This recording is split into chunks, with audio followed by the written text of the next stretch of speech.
بسم الله الرحمن الرحيم. اللهم صل على محمد وآل محمد وعجل فرجهم. عن جابر بن عبد الله الأنصاري عن فاطمة الزهراء عليها السلام بنت رسول الله صلى الله عليه وآله قال: سمعت فاطمة أنها قالت: دخل علي أبي رسول الله في بعض الأيام فقال: السلام عليك يا فاطمة. فقلت: عليك السلام. قال: إني أجد في بدني ضعفا. فقلت له: أعيذك بالله يا أبتاه من الضعف. فقال: يا فاطمة، ائتيني بالكساء اليماني فغطيني به. فأتيته بالكساء اليماني فغطيته به، وصرت أنظر إليه وإذا وجهه يتلعلع كأنه البدر في ليلة تمامه وكماله. فما كانت إلا ساعة وإذا بولدي الحسن قد أقبل وقال: السلام عليك يا أماه. فقلت: وعليك السلام يا قرة عيني وثمرة فؤادي.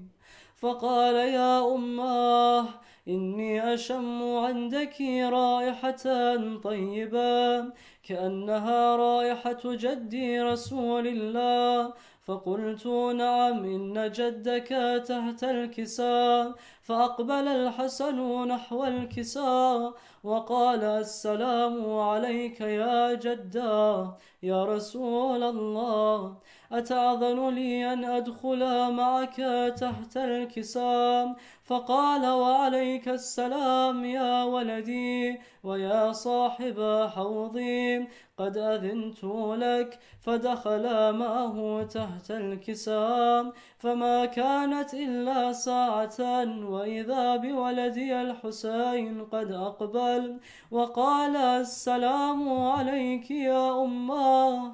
فقلت: وعليك السلام يا ولدي ويا قرة عيني وثمرة فؤادي. فقال لي: يا أماه، إني أشم عندك رائحة طيبة كأنها رائحة جدي رسول الله صلى الله عليه وآله. فقلت: نعم، إن جدك وأخاك تحت الكساء. فدنا الحسين نحو الكساء وقال: السلام عليك يا جداه، السلام عليك يا من اختاره الله، أتأذن لي أن أكون معكما تحت الكساء؟ فقال: وعليك السلام يا ولدي ويا شافع أمتي، قد أذنت لك. فدخلا معهما تحت الكساء. فأقبل عند ذلك أبو الحسن علي بن أبي طالب وقال: السلام عليك يا بنت رسول الله. فقلت: وعليك السلام يا أبا الحسن ويا أمير المؤمنين. فقال: يا فاطمة، إني أشم عندك رائحة طيبة كأنها رائحة أخي وابن عمي رسول الله. فقلت: نعم، ها هو مع ولديك تحت الكساء. فأقبل علي نحو الكساء وقال: السلام عليك يا رسول الله، أتأذن لي أن أكون معكم تحت الكساء؟ قال له: وعليك السلام يا أخي ويا وصي وخليفتي وصاحب لوائي، قد أذنت لك. فدخل علي تحت الكساء. ثم أتيت نحو الكساء وقلت السلام عليك يا أبتاه يا رسول الله، أتأذن لي أن أكون معكم تحت الكساء؟ قال وعليك السلام يا بنتي ويا بضعتي، قد أذنت لك. فدخلت تحت الكساء، فلما اكتملنا جميعا تحت الكساء أخذ أبي رسول الله بطرف الكساء وأومأ بيده اليمنى إلى السماء وقال اللهم إن هؤلاء أهل بيتي وخاصتي وحامتي، لحمهم لحمي ودمهم دمي، يؤلمني ما يؤلمهم ويحزنني ما يحزنهم، أنا حرب لمن حاربهم وسلم لمن سالمهم وعدو لمن عاداهم ومحب لمن أحبهم، إنهم مني وأنا منهم، فاجعل صلواتك وبركاتك ورحمتك وغفرانك ورضوانك علي وعليهم، وأذهب عنهم الرجس وطهرهم تطهيرا. فقال الله عز وجل يا ملائكتي ويا سكان سماواتي، إني ما خلقت سماء مبنيا ولا أرضا مدحيا ولا قمرا منيرا ولا شمسا مضيئا ولا بحرا يجري ولا فلكا يسري إلا في محبة هؤلاء الخمسة الذين هم تحت الكساء. فقال الأمين جبرائيل يا رب ومن تحت الكساء؟ فقال عز وجل هم أهل بيت النبوة ومعدن الرسالة، هم فاطمة وأبوها وبعلها وبنوها. فقال جبرائيل يا رب أتأذن لي أن أهبط إلى الأرض ليكون معهم سادسا؟ فقال الله نعم قد أذنت لك. فهبط الأمين جبرائيل وقال السلام عليك يا رسول الله، العلي الأعلى يقرئك السلام ويخصك بالتحية والإكرام ويقول لك وعزتي وجلالي إني ما خلقت سماء مبنيا ولا أرضا مدحيا ولا قمرا منيرا ولا شمسا مضيئا ولا فلكا يدور ولا بحرا يجري ولا فلكا يسري إلا لأجلكم ومحبتكم، وقد أذن لي أن أدخل معكم، فهل تأذن لي يا رسول الله؟ فقال رسول الله وعليك السلام يا أمين وحي الله، إنه نعم قد أذنت لك. فدخل جبرائيل معنا تحت الكساء فقال لأبي إن الله قد أوحى إليكم يقول إنما يريد الله ليذهب عنكم الرجس أهل البيت ويطهركم تطهيرا. فقال علي لأبي يا رسول الله أخبرني ما لجلوسنا هذا تحت الكساء من الفضل عند الله. فقال النبي والذي بعثني بالحق نبيا واصطفاني بالرسالة نجيا، ما ذكر خبرنا هذا في محفل من محافل أهل الأرض وفيه جمع من شيعتنا ومحبينا إلا ونزلت عليهم الرحمة وخفت بهم الملائكة واستغفرت لهم إلى أن يتفرقوا. فقال علي: إذا والله فزنا وفاز شيعتنا ورب الكعبة. فقال النبي ثانيا: يا علي، والذي بعثني بالحق نبيا واصطفاني بالرسالة نجيا، ما ذكر خبرنا هذا في محفل من محافل أهل الأرض وفيه جمع من شيعتنا ومحبينا وفيهم محموم إلا وفرج الله حما، ولا مغموم إلا وكشف الله غما، ولا طالب حاجة إلا وقضى الله حاجته. فقال علي: إذا والله فزنا وسعدنا، وكذلك شيعتنا فازوا وسعدوا في الدنيا والآخرة ورب الكعبة.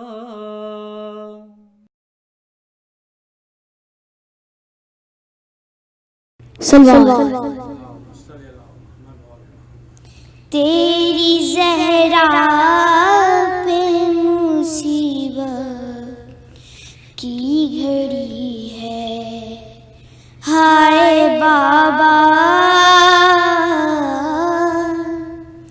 تیری زہرا پہ مصیبت کی گھڑی ہے، کیسے دروازہ ہٹاؤں، کیسے محسن کو بچاؤں، سانس سینے میں رکی ہے،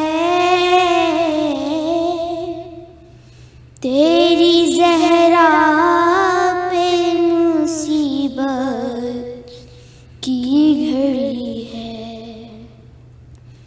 ہاتھ میں جس کے میرا ہاتھ دیا تھا تم نے، کہہ کے من کن تو جسے مولا کہا تھا تم نے، میں ہر موڑ پہ بابا ساتھ اس کا ہے نبھایا، ہاں میرا جرم یہی ہے، تیری زہرا پہ مصیبت کی گھڑی ہے،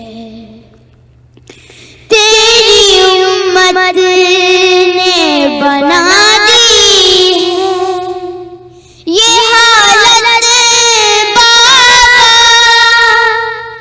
کوئی بسری بھی نہیں میری سلامت بابا، سانس لیتی ہوں میں جس دم رکنے لگتا ہے میرا دم، صرف مرنے کی کمی ہے، تیری زہرا پہ مصیبت کی گھڑی ہے، کبھی دربار میں پیشی کو بلاتے ہیں ہمیں، کبھی دروازے پہ آ کے ستاتے ہیں ہمیں، میرے یہ پھول سے بچے پوچھتے ہیں یہی مجھ سے، کیا خطا ہم سے ہوئی ہے، تیری زہرا پہ مصیبت کی شرم آتی ہے بھلا تم کو بتاؤں کیسے یہ تماشوں کے نشان تم کو دکھاؤں کیسے تم نہ پہچانا سکو گے دیکھ کر مجھ سے کہو گے کیا میری زہرا یہی ہے تیری زہرا پہ مصیبت کی گھڑی ہے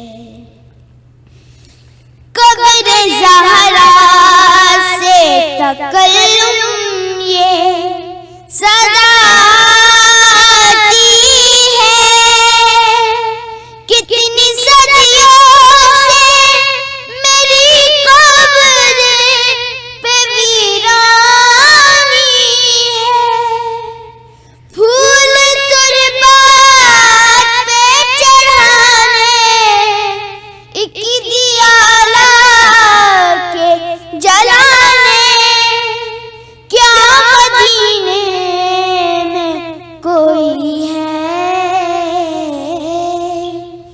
تیری زہرا پہ مصیبت کی گھڑی ہے ہائے بابا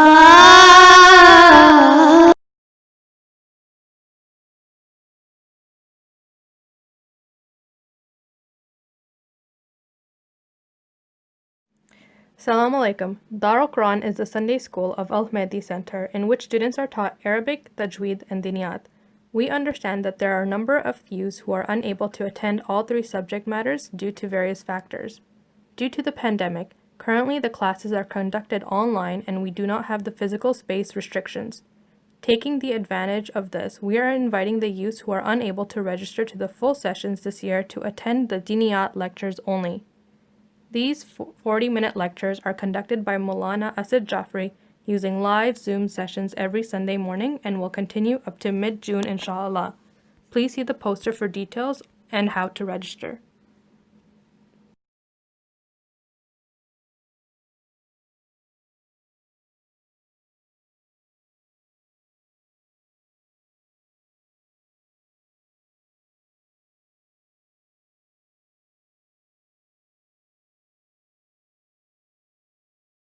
Assalamu alaikum, brothers and sisters. This is just an announcement on behalf of the Mahdi Youth Society.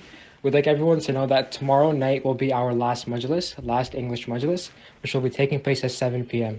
This is due to technical difficulties the other day, so just to remind you again that the last English Majlis will be taking place tomorrow, on Monday, January 18th at 7 p.m. Thank you.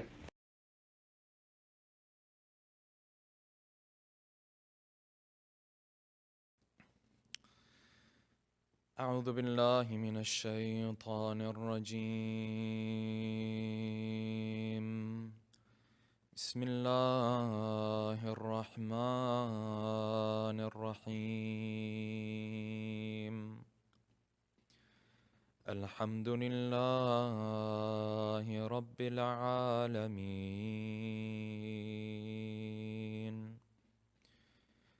والصلاة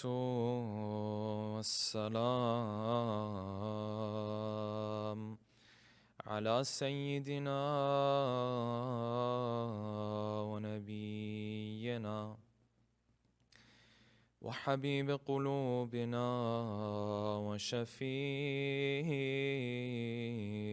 ذنوبنا وطبيب نفوسنا أبي القاسم محمد اللهم صل على محمد وآل محمد وعجل فرجهم وعلى أهل بيته الطيبين الطاهرين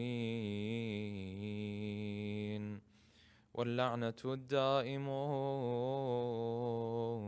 على أعدائهم أجمعين أما بعد فقد قال الله الحكيم في محكم كتابه الكريم أعوذ بالله من الشيطان الرجيم واتقوا الله الذي تساءلون به والأرحام إن الله كان عليكم رقيبا صدق الله العلي العظيم صلوات اللهم صل على محمد وآل محمد وعجل فرجهم. For the love of our beloved Prophet and his beloved progeny, please recite a second loud salawat. اللهم صل على محمد وآل محمد وعجل فرجهم. For the hastening in the return of our beloved 12th Imam, a third final loud salawat. اللهم صل على محمد وآل محمد وعجل فرجهم.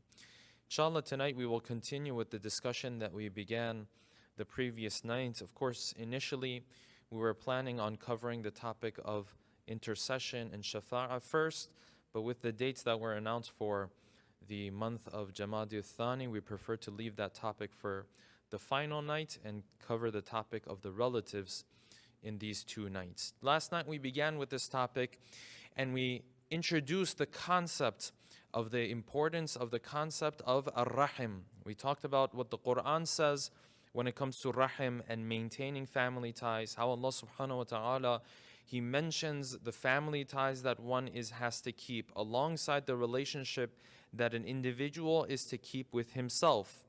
Beyond that, we talked about the rewards and the effects of the one who works in order to maintain these family ties, the one who takes time to check up on a relative, to visit a relative. We spoke about the rewards and the effects, and we went through the hadith of Imam as-Sadiq in which he simply addressed a companion of his and told him that he would have not been alive in this moment if it were have not been for the concept of silatul rahim and him visiting his relatives. Beyond that, we also talked about how the Prophet sallallahu wasallam alayhi, he maintained these family ties sometimes 30, 40 years after a person played a role in his life. He would still honor this person, he would still respect this person, as in the case of Thawbiyah, as in the case of Halima, and other individuals who were considered to be in one way or another a relative of our Prophet sallallahu wasallam alayhi. We also mentioned, however, that as much as Islam tells us that we don't have the right to cut off these family ties, Islam does give us the permission to manage and balance these family relationships. We said that there is this permission and this potential for a believer to manage the relationships that he has with his different relatives. His relationship with every single relative of his is not going to be exactly the same. We said beyond this, not only are you given this permission to do so, there are times where you are obligated to set boundaries with certain relatives of yours. A relative who wants to interfere in your day-to-day activities, a relative who lives a different lifestyle than the lifestyle that you live, who has different values than the values that you live, a relative who might want to, create problems in terms of the plans that you have. These are places where Islam expects you to respectfully and in a very kind way set boundaries with this individual. So Islam completely gives us this permission. And finally, we mentioned that as much as our relatives are individuals that we are supposed to go to them for support, for comfort, for them to console us, there is also situations where these relatives become a test for someone. And we mentioned how in the life of the Prophet, particularly as it relates to his uncles, there were those of his uncles that were there to support him. There were those of his uncles who were pretty much neutral in his life. And then there were those of his uncles, like Abu Lahab, who were in fact one of his greatest enemies. And Allah subhanahu wa ta'ala tested him with the test of having relatives that create problems in his life. And we said that if the Prophet has to deal with a test like that, then who am I and who are you to not have to deal with a test like that? Sometimes we'll find this amongst our relatives, that our relative, instead of being supportive of us, then turns into a means of testing our patience and testing our faith. And this is something that we should definitely expect.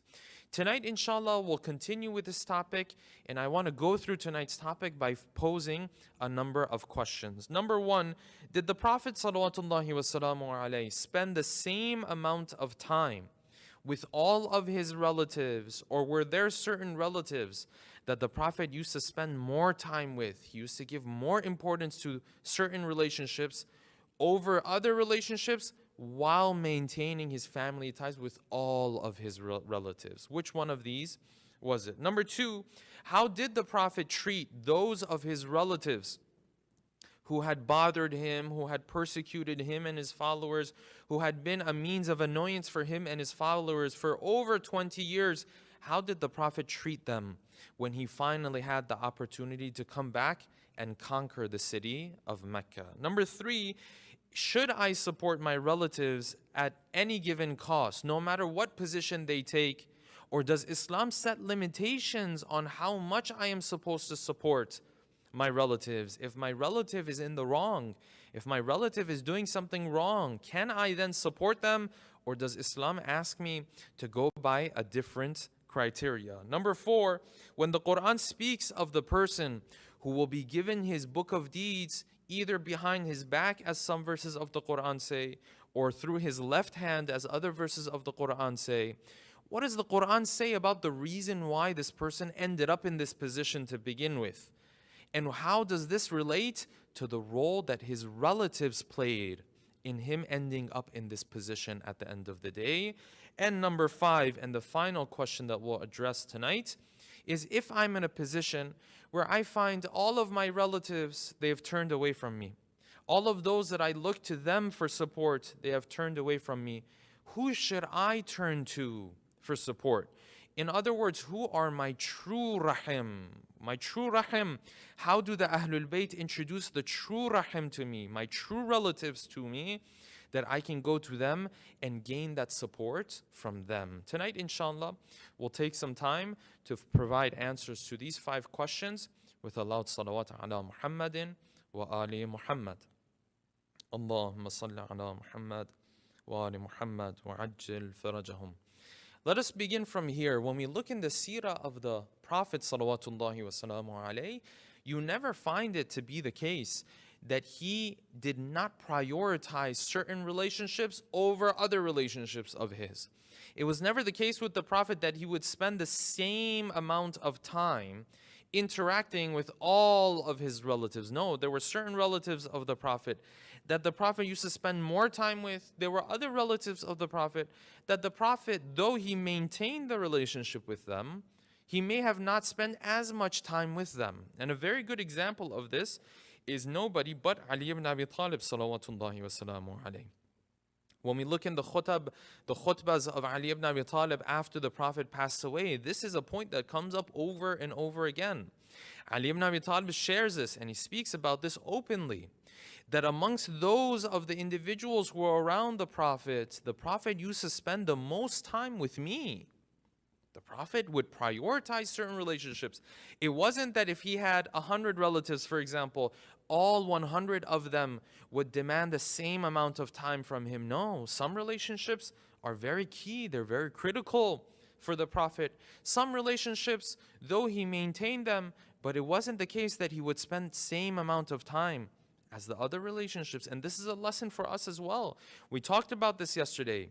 You are to maintain your ties with all of the relatives, but you also have the permission, and in fact, some cases, the obligation to manage and balance the relationship you have with different individuals. Yes? It's not the case that you would be spending the same amount of time with every single relative of yours. So Ali ibn Abi Talib, he speaks about this, right? And these are, of course, coming into, he's mentioning this after the Prophet has left this world. He says, the Prophet and I, we used to spend so much time with one another. Sometimes I used to go to his house. Sometimes he used to come to my house. We used to meet once during the day, once during the night. That's a lot. That's a very consistent relationship that the Prophet and Ali ibn Abi Talib has. And then he continues to explain very beautifully. He says, if you go and ask any of the other companions of the Prophet, he will tell you, or they will tell you, that the Prophet never spent this much time with anybody else. This was me that he used to spend this much time with. And he continues, he says, sometimes I would go to his house, sometimes he would come to my house. And he says, when I used to go to his house, he would ask his wives to get up and leave, in the sense of going from one room to another room, in the sense of giving them privacy. But beautifully, he says, when the Prophet used to come to my house, he would never ask for Fatima and Hassan and Hussein to get up and leave. Yes, it's a different dynamic in the house of Ali ibn Abi Talib. And then he continues, he says, when I was with the Prophet, I would ask him questions and he would provide answers to me. But whenever I was done with my questions, ibtada'ani, he himself would start the discussion again. You can see the relationship that the Prophet has with Ali ibn Abi Talib is very different in his eyes than the relationship that he might have with a number of his other relatives. And this shows you that the Prophet was managing and balancing these relationships. It wasn't that they all held the same amount of weight in his eyes. Okay, so we have the right, of course, to manage and balance these relationships while maintaining these ties. Another right that our relatives have upon us, and we will talk about how this manifested itself in the seerah of the Prophet, is the right of forgiveness. What does that mean? That means that if I am a forgiving individual, if Allah subhanahu wa ta'ala expects me to be forgiving towards others, if a stranger does something wrong against me, then he asks me for forgiveness and I forgive him, Allah subhanahu wa ta'ala, he expects me to be even more forgiving when it comes to my own relatives. This is different. If a stranger comes and asks me for forgiveness, that's one thing.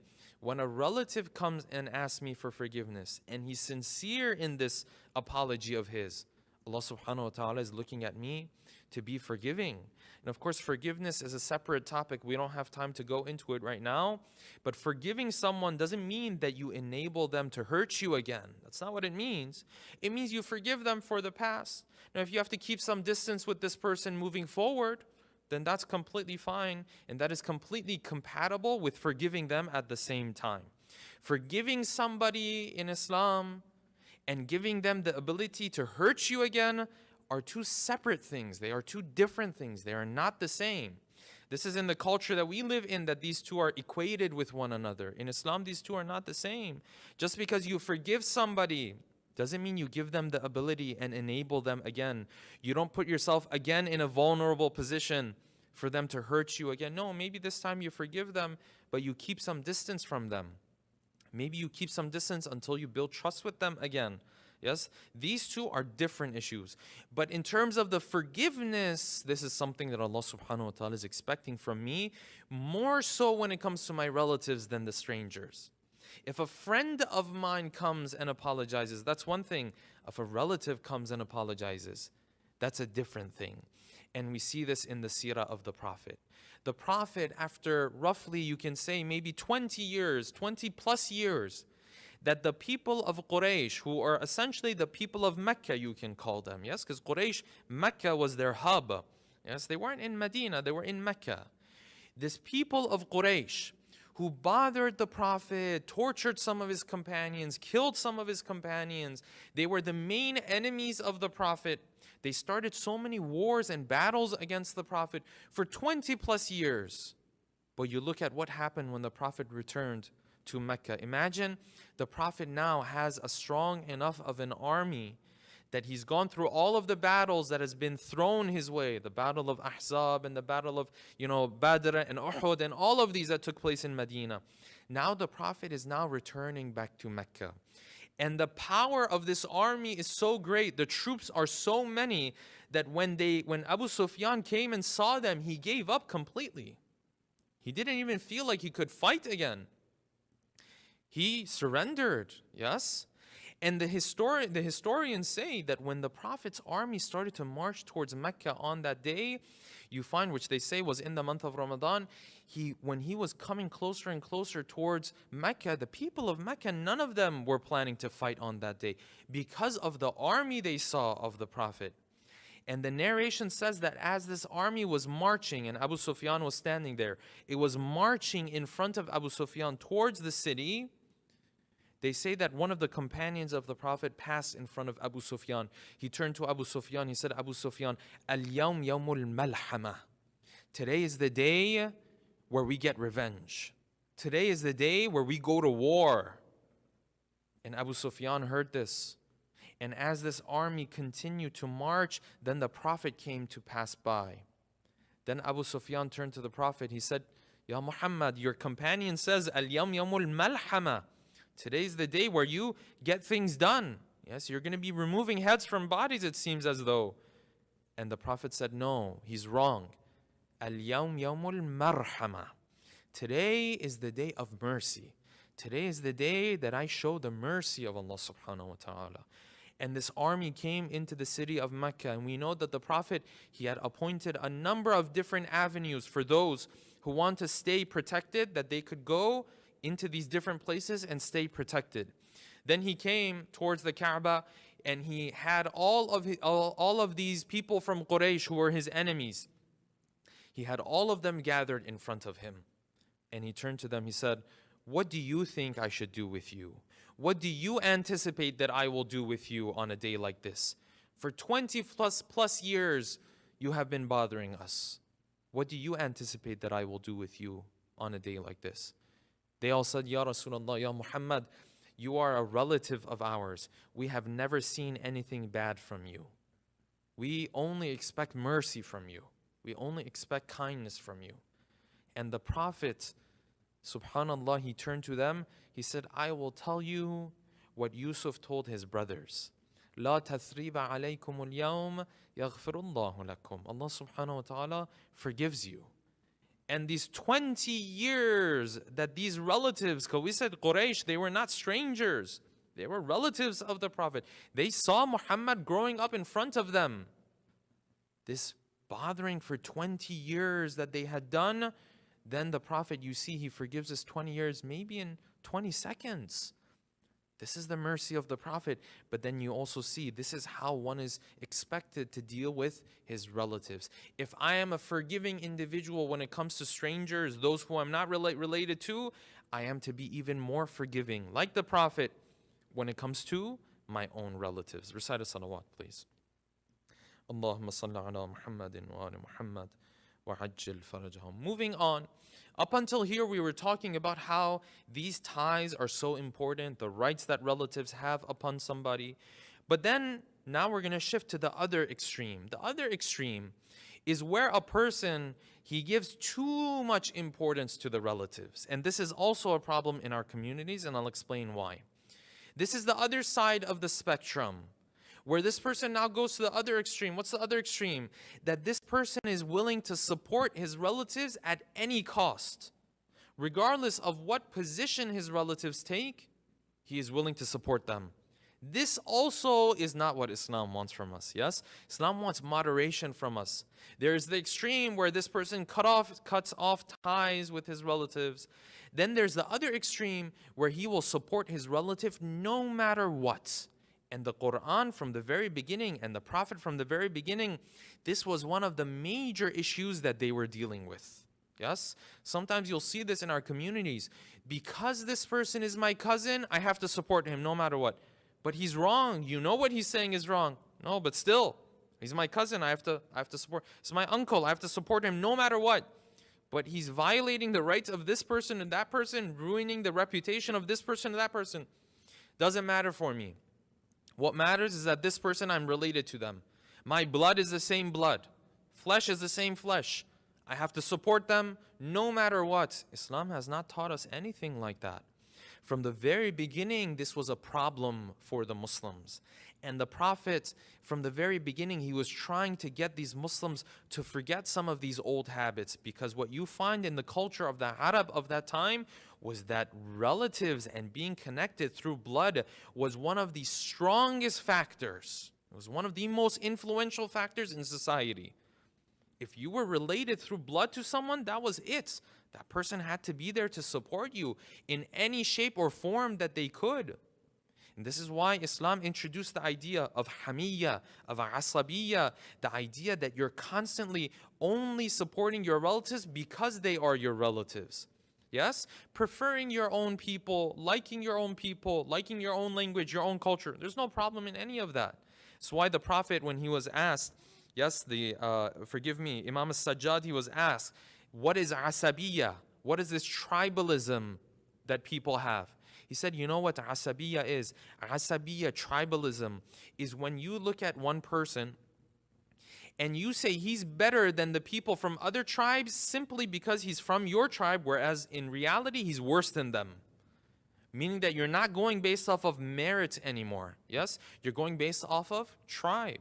And this racism that we find in society that we live in today, and sometimes in lower levels within our communities in different ways, it comes from the same roots, really.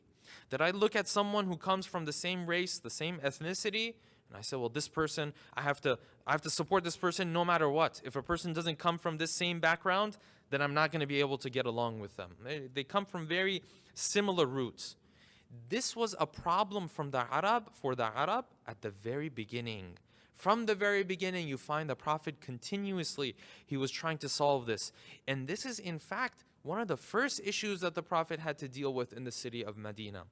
Because when he entered into the city of Medina, what was the circumstances in the city of Medina? The circumstances in Medina was that there were two groups that were going at the throats of one another. Aus and Khazraj had multiple battles with one another. A very big one immediately before the Prophet migrated to the city of Medina. Why? Because if you're from Aus, then you have to, protect and support those who are from Aus no matter what they do. And if you're from Khazraj, and you can replace this Aus and Khazraj with our own ethnicities and with our own families, with our own tribes, so to speak, yes? These are examples that we find from the Quran, but they apply in our communities today as well. That they were saying, you have to support us no matter what. We're related through blood. And this is why munafiqeen, they knew this about the Muslims. They would create this problem in the Muslim ummah that was very young at that point, where they would come and tell them, you're from Aus, you're from Khazraj, you guys are different from one another. And the Quran addresses this in Surah At-Takathur. He says, Alhaakum At-Takathur, hatta zurtumul maqabir. You guys are so stuck in who's from which tribe and this one is from this tribe that you would get together, you would go to the graveyard. This is one interpretation of these verses. That you would go to the graveyard, you would count to see who has more people within this graveyard. You would count to see who has a greater line of, a generation of members from your tribe in this graveyard. Hatta zurtumul maqabir. Because according to one of the Sha'n al-Nuzul, it says these guys used to go to the graveyard. They would count. They say, look, we have all of these my great father and my great grandfather and my great great grandfather. This tribalism, it was very, very common during that time. And the Prophet worked hard to try to remove this. Yes? And this is something that we still find in our communities, unfortunately, today as well. If I find a relative of mine who is, he's in the wrong, at the very least, I can't be supporting him in this, cause of his. Sometimes there's disputes. You know that your relative is wrong. You know that your relative has made a mistake. But then you find many times in our culture, the expectation is what? No, you have to support your relatives no matter what there is as a cause, no matter what position they have taken. This is not what the Quran says. When you go to the verses of the Quran, Surah Al-Ma'idah, verse 135, Ya ayyuhalladhina amanu, O you who believe, kunu qawwamina bil qisti shuhada'a lillah. When you come and you want to give witness, you want to share your account of what happened. Yes, you come to court, you want to share things. Kunu qawwamina bil qist. When you come, don't sit there and say, oh, this person is my relative, I'm going to change my story. You don't have the right to do that. says, وَلَوْ عَلَىٰ أَنفُسِكُمْ أَوِ الْوَالِدَيْنِ أَوِ الْأَقْرَبِينَ وَالْأَقْرَبِينَ. Says, even if this person is your children, your parents, your close ones, your relatives, don't change the story now that you come and you're going to give your, you're going to bear witness, or you're going to give witness and share your side of the story of what happened. Be careful. These are times where shaitan will try to get you to change things. Awil aqrabin. Even if it's your near ones, your relatives, you don't have the right to change things. No, you have to pay attention to whether this person is, what he's saying is right, what it's saying is wrong. Islam never teaches us to support your relatives no matter what they say, no matter what the cost is. This is not what Islam says. And this is why you find in other verses of the Quran that as the Muslim Ummah was growing, this was continuously a test for the Muslims. Because many times, as we said, the people on the other side were not strangers, they were relatives. So it was difficult for the Muslims of that time to cut off ties with these relatives of theirs. Yes, these relatives that were kafir, they were enemies of Islam, not just normal relatives. They were enemies of Islam. This was difficult. This is why Surah At-Tawbah, verse 24, Allah subhanahu wa ta'ala says, Ya ayyuha alladhina amanu, la tattakhidhu aba'akum wa ikhwanakum awliya in istahabbu al-kufra ala al-iman. If these guys are enemies of God, you can't support them. You can't take them as your close friends. You can't take them as your allies. This was a difficult test for the Muslims of that time. And a test that truly, if and many of us were placed in that situation, many of us might have failed this test as well. And then the Quran continues, قُلْ إِنْ كَانَ آبَاؤُكُمْ وَأَبْنَاؤُكُمْ وَإِخْوَانُكُمْ وَأَزْوَاجُكُمْ وَعَشِيرَتُكُمْ. Tell them if their fathers and their children and their spouses and their tribes are more important for them than God, then tell them to wait for the punishment of Allah subhanahu wa ta'ala. What does that mean? That means if you know your relative is in the wrong and you support them just because they are your relative, then know that Allah subhanahu wa ta'ala is going to hold you accountable. So as much as we talk about maintaining family ties, we can't fall into the other extreme. The other extreme being that I'm going to be behind my relative, I'm going to support my relative, no matter what position they have taken. No, I have to stay on the side of justice. How this plays out in our lives today, brothers and sisters, sometimes it's in disputes that we have in our communities and so on and so forth. Then there is another layer of it. This other layer of it is this, where it's not so much of a dispute where you take the side of your relative, but it's more so you just do things in your life, in terms of your lifestyle, because this is how your relatives do things. Because these are the customs that your relatives have. Everyone does this, so I'm going to do the same thing as well. Everyone amongst our relatives, all of our family members, when they get married, they do it this way. Yes? When their children are growing up, this is how they raise their children. So I'm going to raise the children the same way. This is their lifestyle. Because they're our relatives, then we're just going to do things the same exact way. This is different from what we were talking about before. That's taking their side. That we already addressed. This is now doing things, but in the back of my mind thinking, well, all of my relatives do it, so I'm going to do the same thing as well. And this is where we go to those verses of the Quran that we brought up at the beginning of the lecture. Because on the day of judgment, Allah subhanahu wa ta'ala very clearly starts to portray this portrait for us, this picture for us, that on that day there are those who are going to be given their book of deeds in their right hand. And we know that these are the people of heaven, and they're gonna be fine. Yes? And then the Quran says there are those who are going to be given their book of deeds either their left hand or behind their back. We have both verses and they're compatible with one another. They don't contradict one another.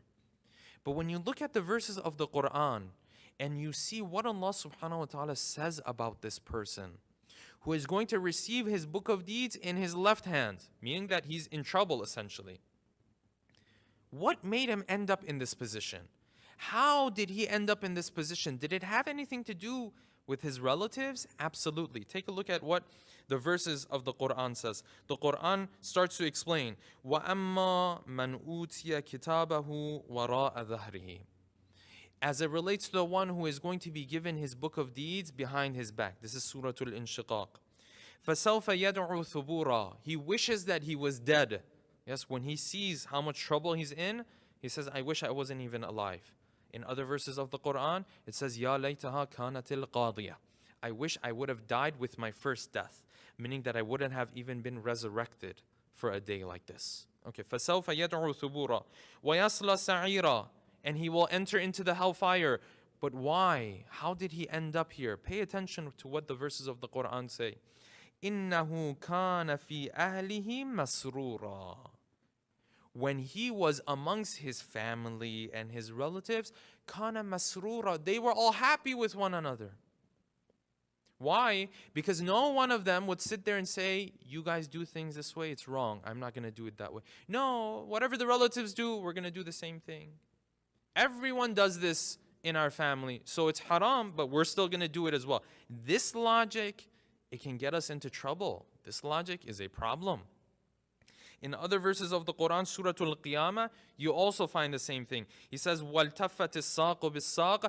This person now, he's in the moment of ihtidar. He's leaving this world. Then again, Allah subhanahu wa ta'ala says what about him? He says, وَلَكِنْ كَذَّبَ وَتَوَلَّى. He's in this position because he used to deny our signs and our message. ثُمَّ ذَهَبَ إِلَىٰ أَهْلِهِ يَتَمَطَّى. Then he would go amongst his relatives and his family members, يَتَمَطَّى, arrogantly. Why? Because everyone amongst relatives does things this way, we're going to do things the same way. This logic was going to give us a lot of problems. Why, you might ask? Because when you go into the verses of the Quran, these same relatives that you used to do this sin or that sin, these same relatives that you said, well, this is how the customs of our family are, therefore I'm going to commit this sin just because that's how everyone does it in our family, amongst our relatives. These same people on the Day of Judgment, they will be nowhere to be found to answer for your deeds. When you need them to step up for your deeds, they are nowhere to be found. They are worrying about their own deeds. Don't do something because of your relatives, because then when your relatives show up, they're not going to answer for you. Allah subhanahu wa ta'ala is not going to sit there and say, well, you committed this wrong deed, but let's ask your relatives why you did it. No, it doesn't work like that. It doesn't work like that for me. I have to answer for myself. If my relatives were doing one thing, they'll be held accountable separately. This is why the verses of the Quran say, on that day, these individuals who were relatives of one another, they were close friends of one another, they turn into enemies of one another. On that day, لا يسأل حميم حميما. No close friend, no one that you had a close relationship cares about anybody else other than themselves. Nobody is asking about anybody else. And it's not that they don't run into one another. It's not that they don't see one another. This is Surah Al-Ma'arij, yes, or Surah Al-Ankabut, if I'm not mistaken. يُبَصَّرُونَهُمْ. We will have them see one another. It's not that they don't run into one another. No, they see one another.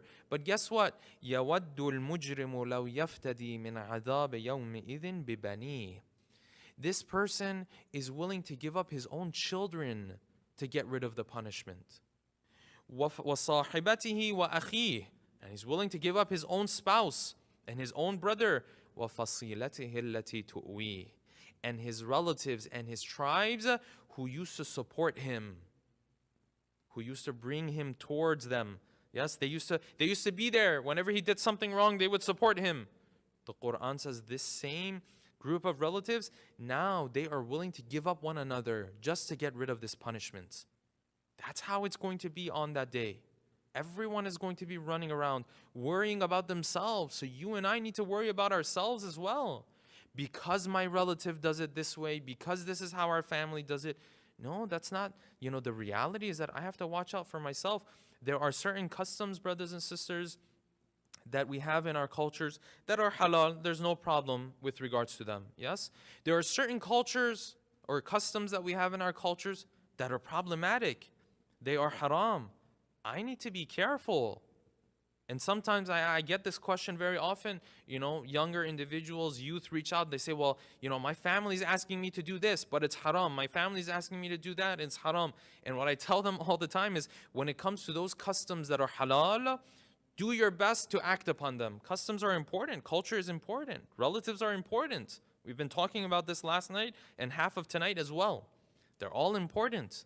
But if you want to be able to stay away from the haram, do the halal parts for them and do it better than anybody else. It's halal. If they're asking you, then do it for them, so that when it comes to the haram, that you can step away when it comes to the haram. Because when it comes to the haram, you have to step away.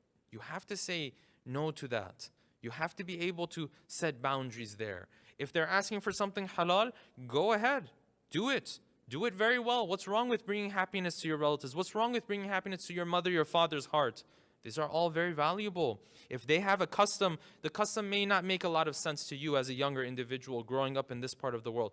No problem. It brings happiness to them. Just do it for them. But then if it's a haram custom, this is where you have to draw lines. Because now on the day of judgment, no one is going to come and answer for you or for me. I have to answer for myself. This is where this other side of the extreme becomes a problem. With that, having said that, I want to move on to the last question that we're going to answer tonight, and inshallah, the masa'ib afterwards. Someone might say, well, I understand all of these relatives that you talked about, the rights that they have upon us, how they're supposed to be there for us, we're supposed to be there for them. But what if I'm in a position, I'm in a situation where all of my relatives, they have turned away from me? All of my relatives, they have turned their back on me. And this is not too much of a rare situation, brothers and sisters. I was speaking to an individual just, a couple of, before the lecture, and a person who all of their relatives have turned away from them and left them alone, really. As it's not something that happens very rarely. It's it might even be common. What am I supposed to do? This is where the true meaning of rahim comes into the picture. Because up until now, what we were discussing of rahim was, yes, who you are connected to through the womb. Okay? But there is a deeper meaning of the word rahim, of the concept of rahim, that the Ahlul Bayt have taught us about. And that is those that you are connected to in reality. Pay attention, because it's a bit delicate. There are those you are connected to through blood and through rahim. There are those you are connected to through reality, meaning that you are actually like them. Who are they? What is the defining characteristic of who you are that you might have in similarity with these individuals? It is your faith. It is your iman.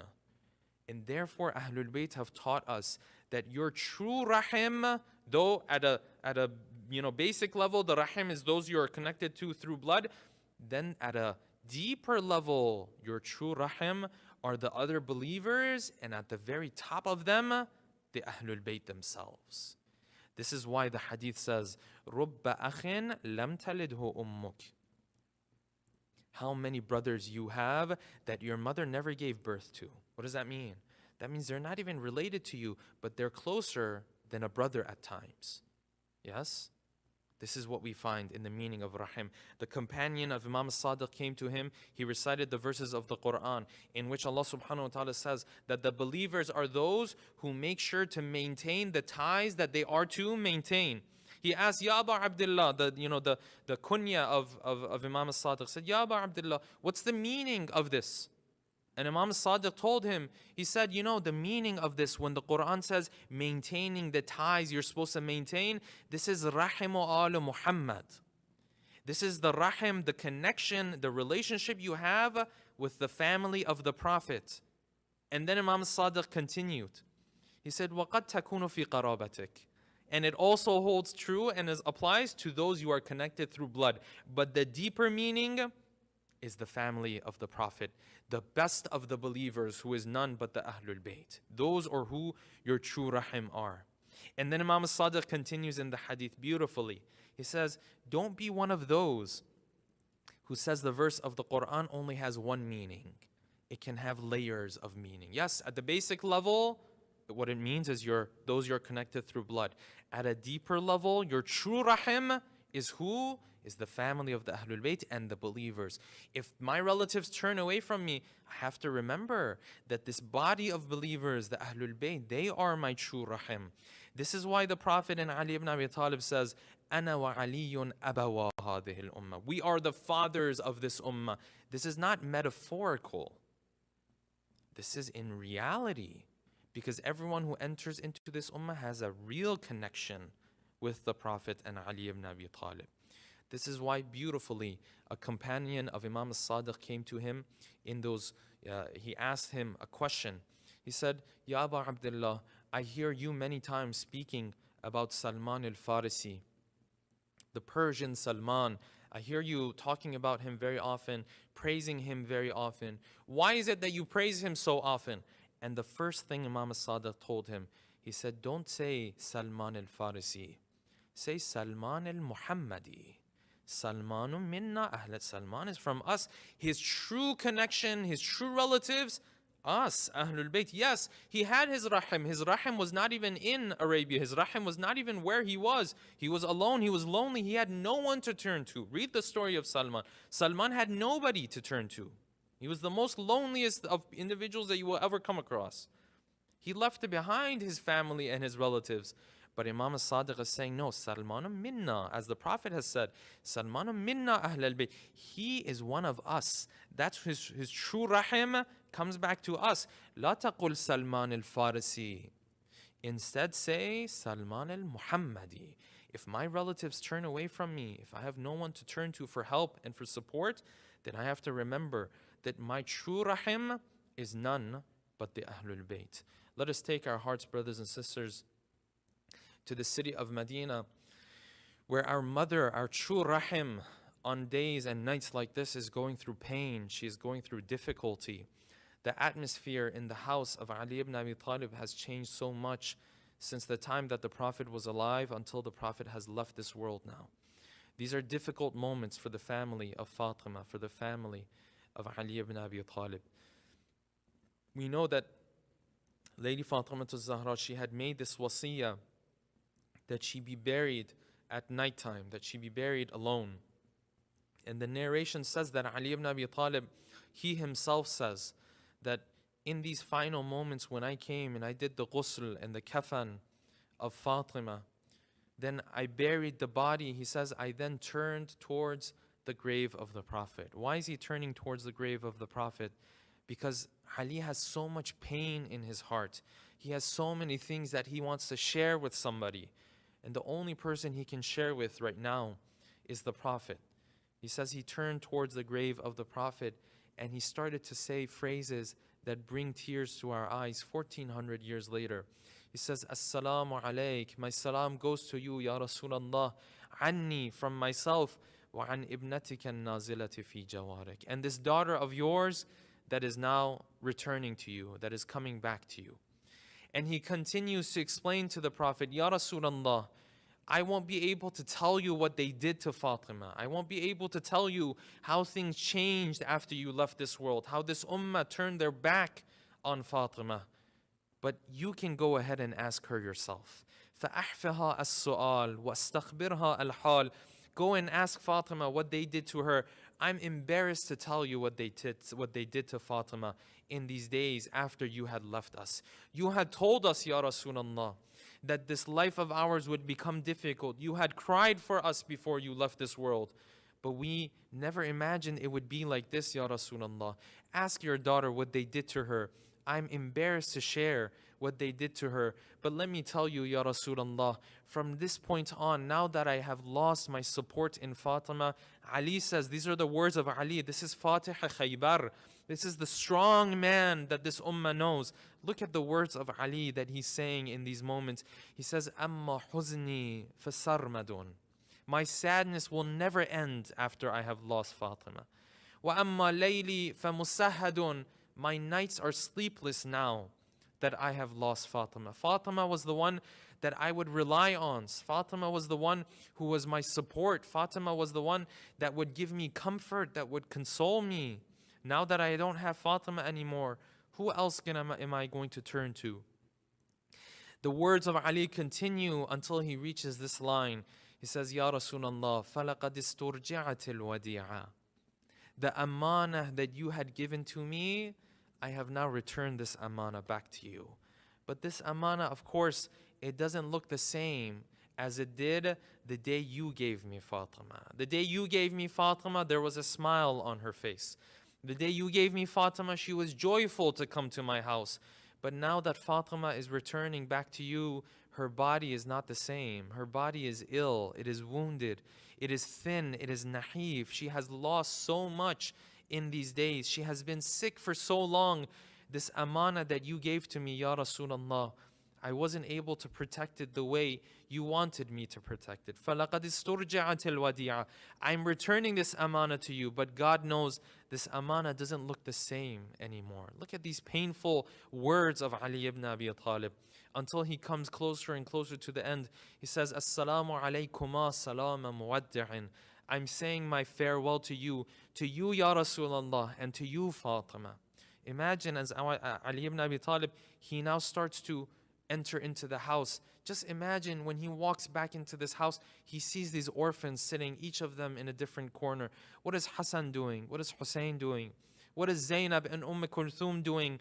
They are all very young. Maybe they're sitting each in a corner, crying. Maybe they are mourning the loss of their mother. But we tell Ali on a night like this, Ya Ali, don't worry about your orphans. At least your orphans have a place to stay on a night like this. At least they have a roof over their head. There's going to come a moment on the 10th of Muharram when Zainab runs out into the plains of Karbala. She witnesses her brother being his head removed from his body. And then Zainab, when she returns back to the tents, these children won't even have tents above their heads, because these tents are going to be set on fire. These tents will not even be there anymore. Your Zainab is going to be running around left and right, gathering these children. One of them is crying, one of them is losing her jewelry, the other one has their clothing on fire. What's happening on the 10th of Muharram after Hussein is gone? What is Zainab going through in those moments? Ya Ali, at least your orphans have a roof over their head. On the 10th of Muharram, Zainab is going to gather all of these children under a half-burnt tent, and they're still going to be asking, where is our Baba? Where is our uncle Abul Fadl Abbas? Where is our brother Ali al-Akbar? And Zainab has nothing to tell them. ألا لعنة الله على القوم الظالمين وسيعلم الذين ظلموا أي منقلب ينقلبون. We pray to Allah subhanahu wa ta'ala that He gives us the opportunity to act upon the rights that our relatives have upon us, inshaAllah. We pray to Allah subhanahu wa ta'ala that all of our brothers and sisters who are going through difficulty and pain, that Allah subhanahu wa ta'ala grants them health and ease, inshaAllah. And finally, last but not least, that Allah subhanahu wa ta'ala hastens the return of our beloved 12th Imam, bin Nabiyyi wa alih, rahimallahu man qara'a al-Fatihata ma'a as-salawat. Allahumma salli ala Muhammad wa ali Muhammad wa ajil farajah. Hussain Hussain Hussain हर दुरूद और हर सलाम मादर हुसैन तेरे नाम हर दुरूद और हर सलाम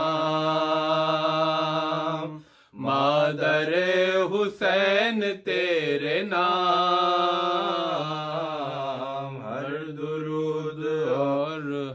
सलाम मादर हुसैन तेरे नाम ज़ौजे अली सरबलंद फातिमा अजीम अर्जुमन जिसके आस्तान पाक के कुदसियान अर्श है गुलाम हर दुरूद और हर सलाम मादर हुसैन तेरे नाम हर दुरूद और हर सलाम मादर हुसैन तेरे नाम और हाँ वो फातिमा आरज़ूए क़ल्ब मुस्तफ़ा जिसके लाडले हसन हुसैन جن کی بیٹیاں فلک مقام، ہر درود اور ہر سلام مادر حسین تیرے نام، ہر درود اور ہر سلام مادر حسین تیرے نام۔ اور کٹ رہا تھا فرق شاہدین، چل رہا تھا خنجر لہی، بی بی آپ دیکھتی رہی، لٹ گئے حرم جلے خیام، ہر درود اور ہر سلام مادر حسین تیرے نام، ہر درود اور ہر سلام مادر حسین تیرے نام، ہر درود اور ہر سلام خواہر حسین تیرے نام، ہر درود اور ہر سلام خواہر حسین تیرے نام۔ اور ثانی جناب سیدہ، اللہ اللہ تیرا حوصلہ، خوب کی حفاظت حرام بعد قتل سید انام، ہر درود اور ہر سلام خواہر حسین تیرے نام، ہر درود اور ہر سلام خواہر حسین تیرے نام۔ اور بی بی غم اٹھائے ہیں بہت، دل پہ داغ کھائے ہیں بہت، تجھ پہ اے حسین کی بہن ہو گئی مصیبتیں تمام، ہر درود اور ہر سلام خواہر حسین تیرے نام، ہر درود اور ہر سلام خواہر حسین تیرے نام۔ اور دولت بطول لٹ گئے، دختر رسول لٹ گئے، چھن گئی سروں سے چادریں، جل گئے حسین کے خیام، ہر درود اور ہر سلام خواہر حسین تیرے نام، ہر درود اور ہر سلام خواہر حسین تیرے نام۔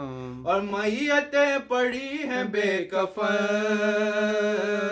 کیا کرے حسین کی بہن، بے کسی اور ایسی بے کسی، شام اور کربلا کی شام، ہر درود اور ہر سلام خواہر حسین تیرے نام،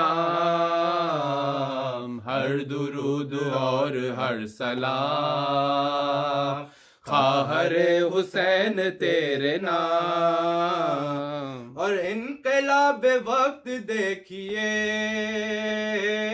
امتحان سخت دیکھیے، سر کھلے رسول زادیاں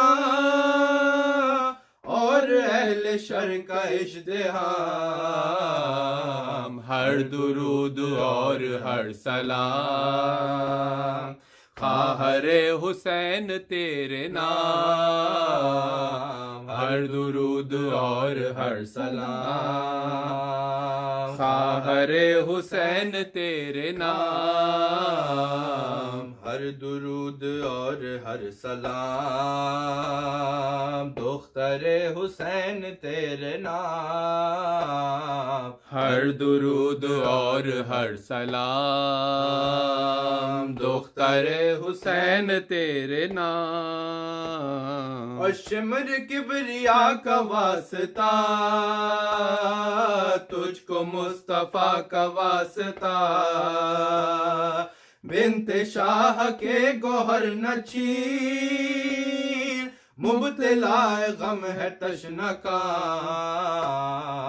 ہر درود اور ہر سلام دختر حسین تیرے نام، ہر درود اور ہر سلام دختر حسین تیرے نام، اور شمر کے تماچے کھائے ہیں، بی بی کتنے غم اٹھائے ہیں، باپ کی جدائی کم نہ تھی، اس پہ قید کے ستم مدام، ہر درود اور ہر سلام دختر حسین تیرے نام، ہر درود اور ہر سلام دختر حسین تیرے نام، اور بی بی آپ پر ستم ہوئے، مر گئیں پدر کا غم لیے، ہائے جیتے جی نہ چھٹ سکا قید خانہ امیر شام، ہر درود اور ہر سلام دختر حسین تیرے نام، ہر درود اور ہر سلام مادر حسین تیرے نام، حسین حسین حسین حسین حسین۔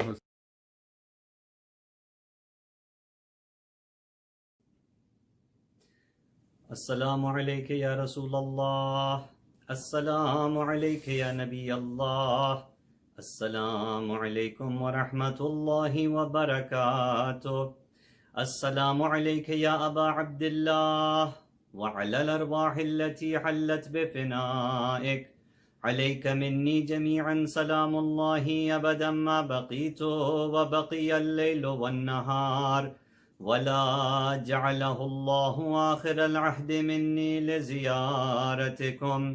Please recite along with me.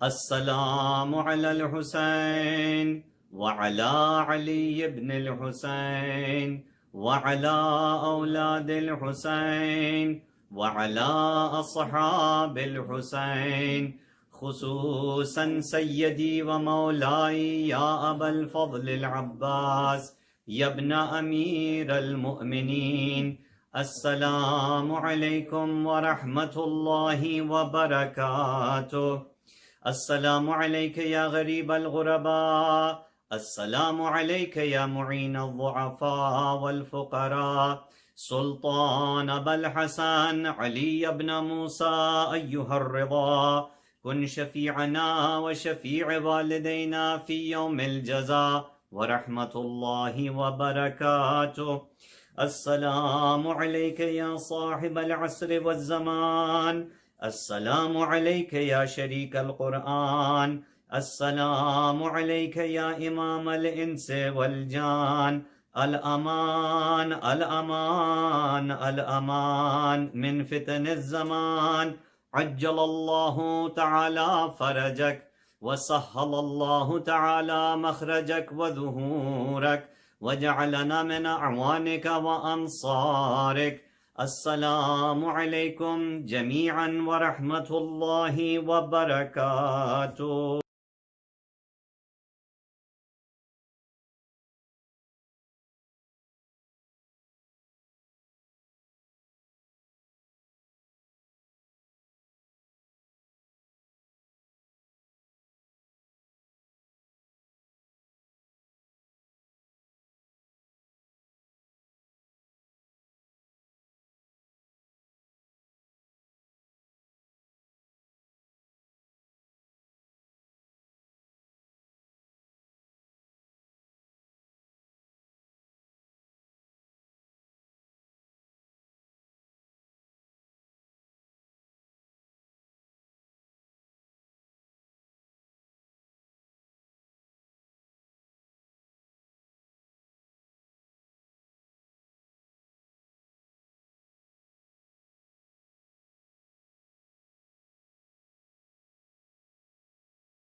القرية إذ جاءها المرسلون إذ أرسلنا إليهم اثنين فكذبوهما فعززنا بثالث فقالوا إنا إليكم مرسلون قالوا ما أنتم إلا بشر مثلنا وما أنزل الرحمن من شيء إن أنتم إلا تكذبون قالوا ربنا يعلم إنا إليكم لمرسلون وما علينا إلا البلاغ المبين قالوا إنا تطيرنا بكم لئن لم تنتهوا لنرجمنكم ولا يمسنكم منا عذاب أليم قالوا طائركم معكم أئن ذكرتم بل أنتم قوم مسرفون وجاء من أقصى المدينة رجلا يسعى قال يا قوم اتبعوا المرسلين اتبعوا من لا يسألكم أجرا وهم مهتدون وما لي لا أعبد الذي فطرني وإليه ترجعون أتخذ من دونه آلهة إن يردن الرحمن بضر لا تغني عني شفاعتهم شيئا ولا ينقذون إني إذا لفي ضلال مبين إني آمنت بربكم فاسمعون قيل ادخل الجنة قال يا ليت قومي يعلمون بما غفر لي ربي وجعلني من المكرمين وما أنزلنا على قومه من بعده من جند من السماء وما كنا منزلين إن كانت إلا صيحة واحدة فإذا هم خامدون يا حسرة على العباد ما يأتيهم من رسول إلا كانوا به يستهزئون ألم يروا كما أهلكنا قبلهم من القرون إنهم إليهم لا يرجعون وإن كل لما جميع لدينا محضرون وآية لهم الأرض الميتة وأحييناها وأخرجنا منها حبا فمنه يأكلون وجعلنا فيها جنات من نخيل وعناب وفجرناها فيها من العيون ليأكلوا من ثمره وما عملته أيديهم أفلا يشكرون سبحان الذي خلق الأزواج كلها مما تنبت الأرض ومن أنفسهم ومما لا يعلمون وآية لهم الليل نسلخ منه النهار فإذا هم مسلمون والشمس تجري لمستقر لها ذلك تقدير العزيز العليم والقمر قدرناه منازل حتى عدا كالأرجون القديم لا الشمس ينبغي لها أن تدرك القمر ولا الليل سابق النهار وكل في فلك يسبحون وآية لهم أنا حملنا ذريتهم في الفلك المشحون وخلقنا لهم من مثله ما يركبون وإن نشأ نغرقهم فلا صريخ لهم ولهم ينقذون إلا رحمة منا ومتاعا إلى حين وإذا قيل لهم اتقوا ما بين أيديكم وما خلفكم لعلكم ترحمون وما تأتيهم من آيات من آيات ربهم إلا كانوا عنها معرضين وإذا قيل لهم انفقوا مما رزقكم الله قال الذين كفروا للذين آمنوا أنطعم من لو يشاء الله أطعمه إن أنتم إلا في ضلال مبين ويقولون متى هذا الوعد إن كنتم صادقين ما ينظرون إلا صيحة واحدة تأخذهم وهم يخصمون فلا يستطيعون توصية ولا إلى أهلهم يرجعون ونفخ في الصور فإذا هم من الأجداث إلى ربهم ينسلون قالوا يا ويلنا من بعثنا من مرقدنا هذا ما وعد الرحمن وصدق المرسلون إن كانت إلا صيحة واحدة فإذا هم جميع لدينا محضرون فاليوم لا تظلم نفس شيئا ولا تجزون إلا ما كنتم تعملون إن أصحاب الجنة اليوم في شغل فاكهون هم وأزواجهم في ظلال على الأرائك متكئون لهم فيها فاكهة ولهم ما يدعون سلام قولا من رب رحيم وامتاز اليوم أيها المجرمون ألم أعهد إليكم يا بني آدم أن لا تعبدوا الشيطان إنه لكم عدو مبين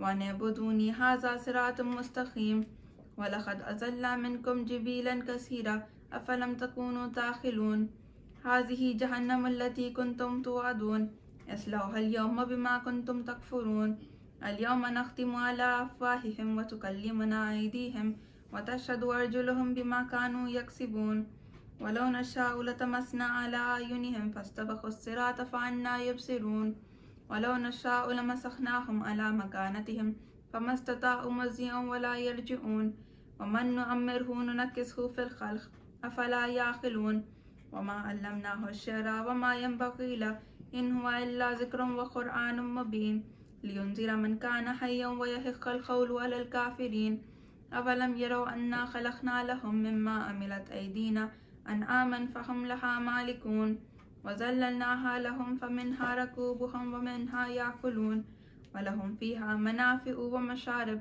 أفلا يشكرون واتخذوا من دونه آلهة لعلهم ينصرون لا يستطيعون نصرهم وهم لهم جند محضرون فلا يحزنك قولهم إنا نعلم ما يسرون وما يعلنون أولم ير الإنسان أنا خلقناه من نطفة فإذا هو خصيم مبين وضرب لنا مثلا ونسي خلقه قال من يحيي العظام وهي رميم قل يحييها الذي أنشأها أول مرة وهو بكل خلق عليم الذي جعل لكم من الشجر الأخضر نارا فإذا أنتم منه توقدون أوليس الذي خلق السماوات والأرض بقادر على أن يخلق مثلهم بلى وهو الخلاق العليم إنما أمره إذا أراد شيئا أن يقول له كن فيكون فسبحان الذي بيده ملكوت كل شيء وإليه ترجعون اللهم صل على محمد وآل محمد.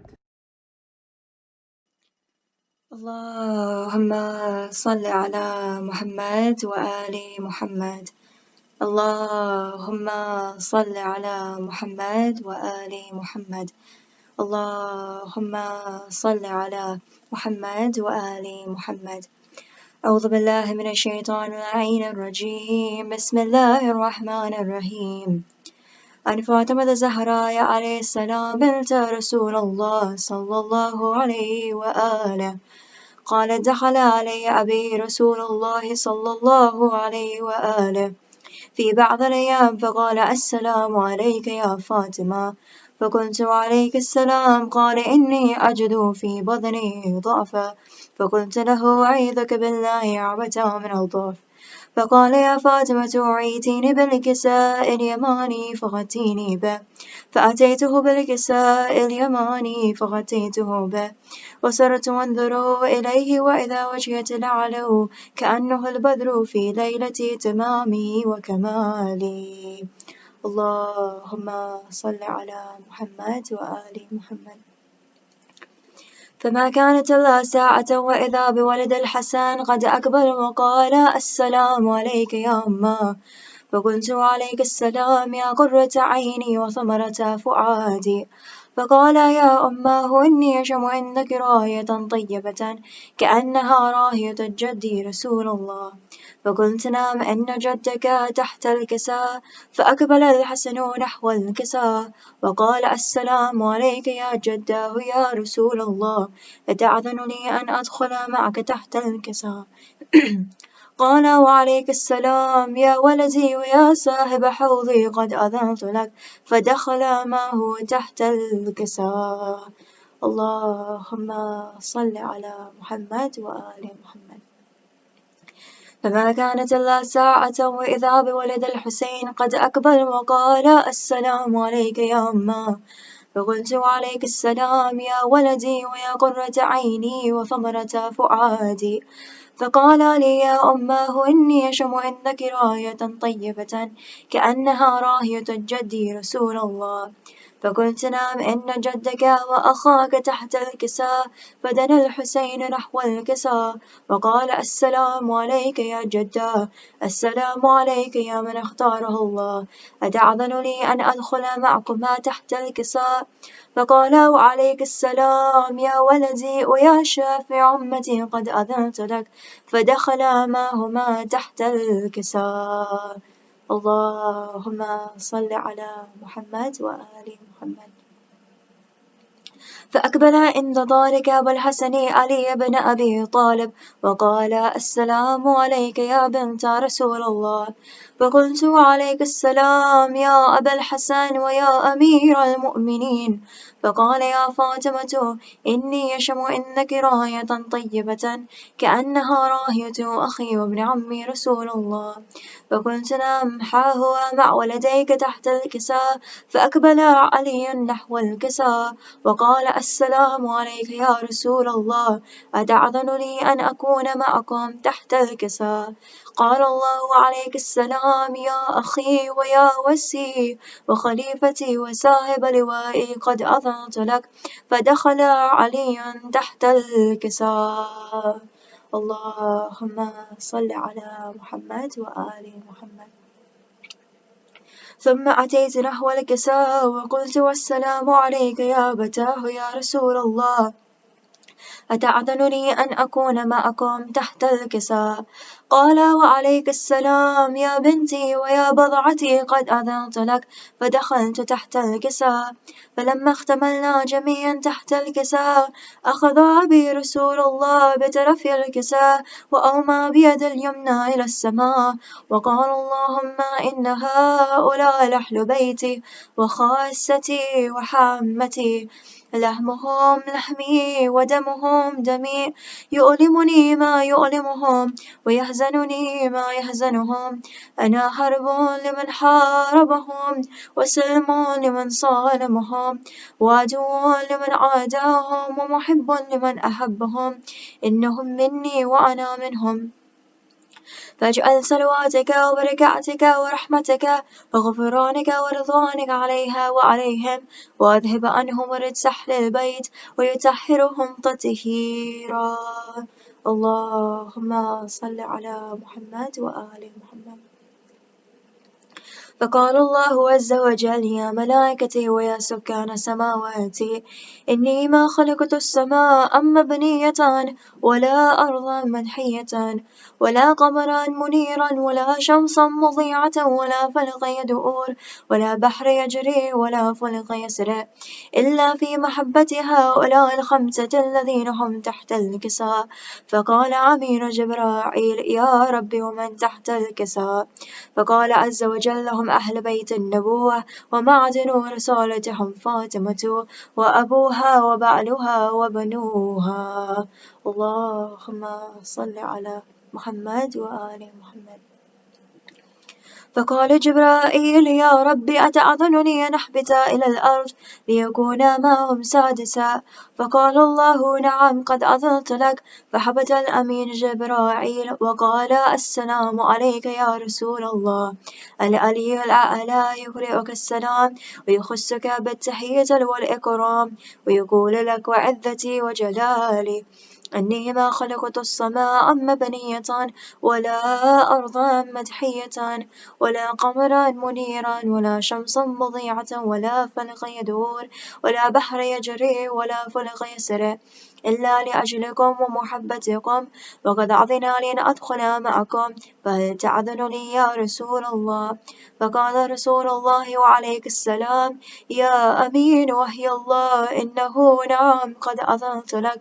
فدخل جبرائيل معنا تحت الكساء فقال لأبي إن الله قد أوحى إليكم يقول إنما يريد الله ليذهب عنكم رجس أهل البيت ويطهركم تطهيرا. اللهم صل على محمد وآل محمد. فقال علي لأبي يا رسول الله أخبرني ما لجلوس هذا تحت الكساء من الفضل عند الله. فقال النبي صلى الله عليه وآله يا علي والذي بعثني بالحق النبي واستفاني بالرسالة النجية ما ذكر خبرنا هذا في محفل من محافل أهل الأرض وفيه جم من شيعتنا ومحبينا إلا ونزلت عليهم الرحمة وحفت بهم الملائكة واستغفرت لهم إلى أن يتفرقوا. فقال علي عليه السلام إذا والله فضنا وفاذ شيعتنا ورب الكعبة. فقال أبي رسول الله صلى الله عليه وآله يا علي والذي بعثني بالحق النبي وسفاني بالرسالة النجية ما ذكر خبرنا هذا في محفل من محافل أهل الأرض وفيه جمع من شيعتنا ومحبينا وفيهم محموم إلا وفرج الله همه إلى يمين ولا مخموم إلا وكشف الله همه إلى يمين ولا طالب حاجة إلا وقضى الله حاجته إلى يمين. فقال علي عليه السلام إذا والله فضنا وسعدنا وقضانك شيعتنا فاضوا وسعدوا في الدنيا والآخرة ورب الكعبة برحمتك يا أرحم الراحمين. اللهم صل على محمد وآل اللهم صل على محمد وآل محمد. أعوذ بالله من الشيطان الرجيم. بسم الله الرحمن الرحيم. اللهم كل وليك الحجة ابن الحسن صلواتك عليه وعلى آبائه في هذه الساعة وفي كل ساعة وليا وحافظا وقائدا وناصرا ودليلا وأين حتى تسكنه أرضك توأى وتمتعه فيها طويلا برحمتك يا أرحم الراحمين. اللهم صل على محمد وعلى محمد. يا فاطمة أم أبيها بنت پیغمبر خير النساء يا زهرا تو ہے صدیقہ تو طاہرہ اور تو ہی شفیع روز جزا. اے میری بیوی وقت مدد ہے ہر ماتمی کے دل کی صدا ہے. بی بی زہرا یہ دعا ہے بی بی زہرا یہ دعا ہے آپ کے دربار میں. بی بی زہرا یہ دعا ہے دستے دعا کو جب بھی اٹھایا مانگا ہے تیری چادر کا سایہ. یا زہرا وقت مصیبت میں ہر حسینی بس نام تیرا ہونٹوں پہ لایا. اے میری بیوی تنگ دست ہوں میں یہ کہہ کے دامن پھیلا دیا ہے. بی بی زہرا یہ دعا ہے بی بی زہرا یہ دعا ہے آپ کے دربار میں. بی بی زہرا یہ دعا ہے جو اپنے بیٹوں کا بھول کر غم کرتے ہیں تیرے اکبر کا ماتم. یا زہرا ان ماؤں کو تم دے صبر بی بی یا پھر نہ دیکھے اولاد کا غم. اے میرے بی بی اس ماں کو کوئی کم نہ ہو جس کو یہ غم ملا ہے. بی بی زہرا یہ دعا ہے بی بی زہرا یہ دعا ہے آپ کے دربار میں. بی بی زہرا یہ دعا ہے.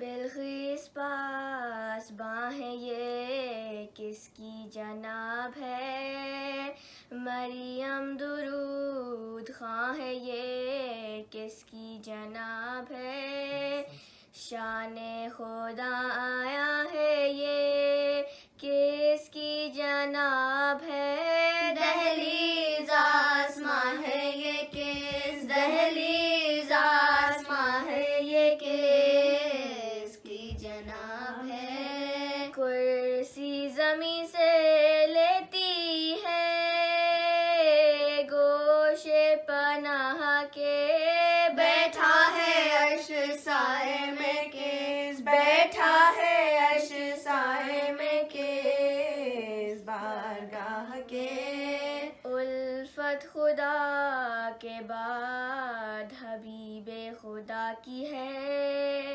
منصف کے پاس یہ بھی ولا کبریا کی ہے پروانہ فاخر کینہ شکایت غذا کی ہے اضافہ خط جدائی خیر اضافہ خط جدائی خیر الورا کی ہے آب و غذا کی فکر نہ سونے کا دھیان ہے آنکھوں میں शक्ल बाप की रो, आँखों में शक्ल बाप की रोने का ध्यान है।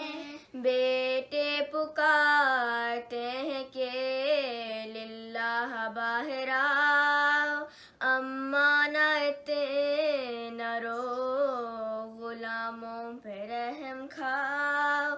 नाना कहाँ गए हैं, बोला लाए हम बताओ। हम कपड़े फाड़ते हैं नहीं, हम कपड़े फाड़ते हैं नहीं, तो गले लगाओ। नाना के बाद आए ये बेकद्र हम हुए, सब एक तरफ हुजूर के भी, सब एक तरफ हुजूर के भी प्यार कम हुए।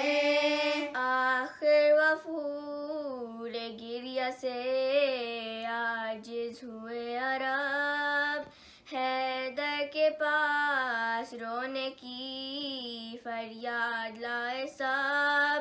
की अर्ज़ फातिमा से कहो ए वली रब, या सैयदा तुम्हारी रही, या सैयदा तुम्हारी रईयत है जांबला।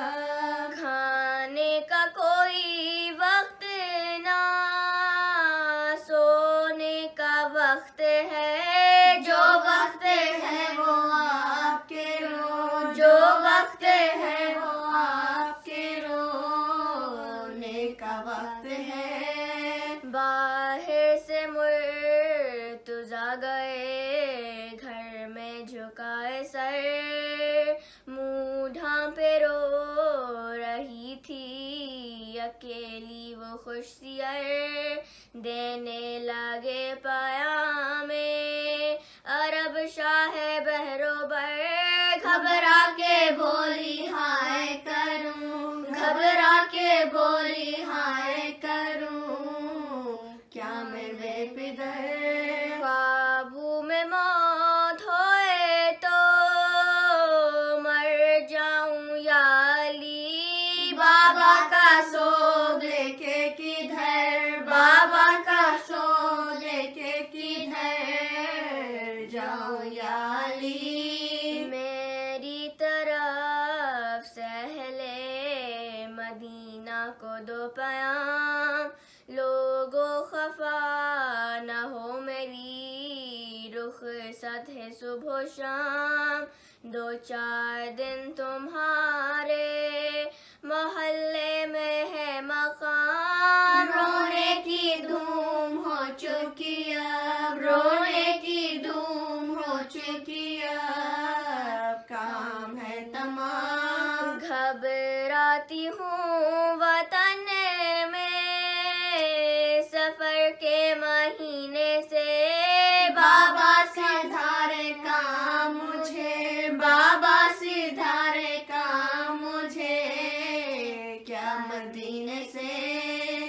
एक दिन निगाह करते हैं क्या शाह लाफता, मत बखगर मार दे जो है गुंदा हुआ। नहला रही है बच्चों को मल मल के दस्तों पा, फैला दिए हैं कुर्ते भी दो, फैला दिए हैं कुर्ते भी दो, कर जुदा जुदा। पूछा कितने कामों का जो शगल आज है, इस वक्त कुछ बहार तुम्हारा, इस वक्त कुछ बहार तुम्हारा मिजाज है। बोली कि आज रात को हो जाऊंगी बहाल, कल मेरे कारोबार में तुम होंगे खुद निढाल। खिदमत का मेरे बच्चों की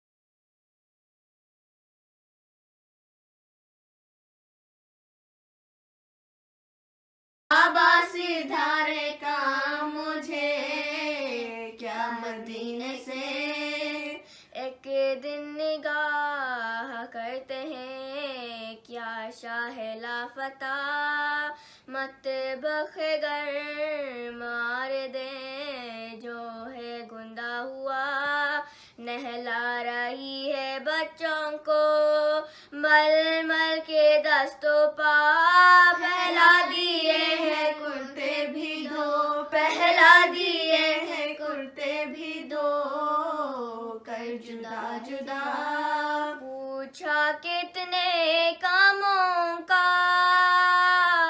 جو شغل آج ہے اس وقت کچھ بہار تمہارا اس وقت کچھ بہار تمہارا مزاج ہے بولی کہ آج رات کو ہو جاؤں گی بحال کل میرے کاروبار میں تم ہوں گے خود نڈھال خدمت کا میرے بچوں کی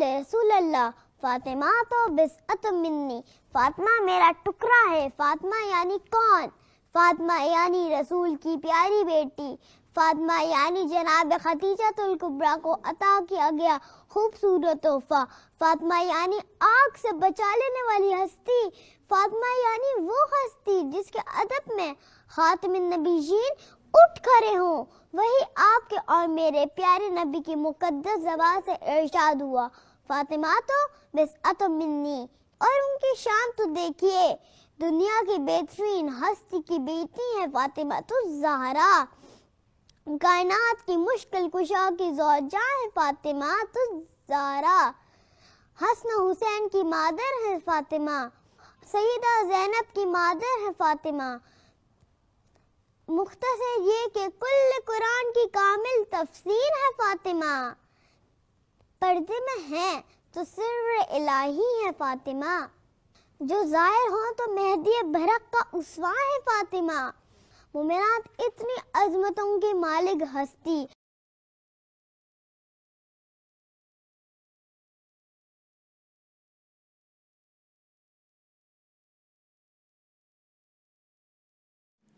Assalamu alaikum. Darul Quran is the Sunday school of Al-Mahdi Center in which students are taught Arabic, Tajweed, and Diniyat. We understand that there are a number of youths who are unable to attend all three subject matters due to various factors. Due to the pandemic, currently the classes are conducted online and we do not have the physical space restrictions. Taking the advantage of this, we are inviting the youths who are unable to register to the full sessions this year to attend the Diniyat lectures only. These 40-minute lectures are conducted by Maulana Asad Jafri using live Zoom sessions every Sunday morning and will continue up to mid-June inshallah. Please see the poster for details and how to register.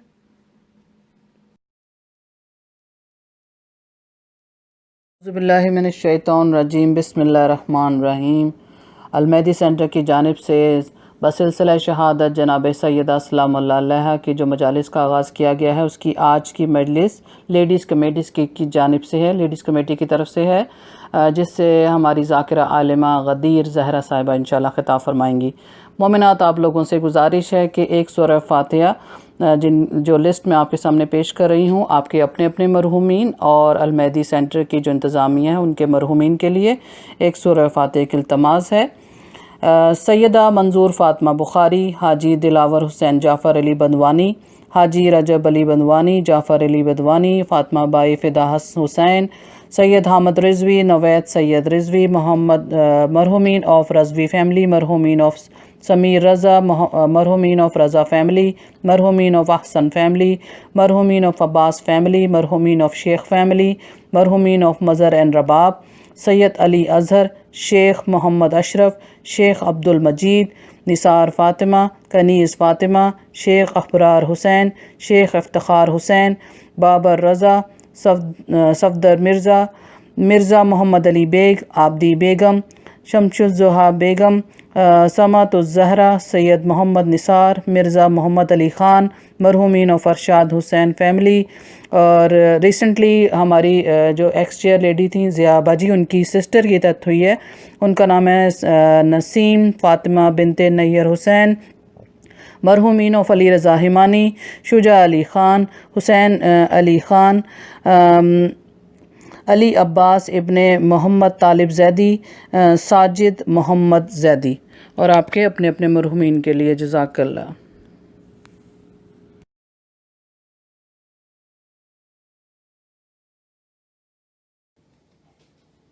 اعوذ باللہ من الشیطان الرجیم بسم اللہ الرحمن الرحیم وبہ نستعین وہو خیر ناصر ومعین.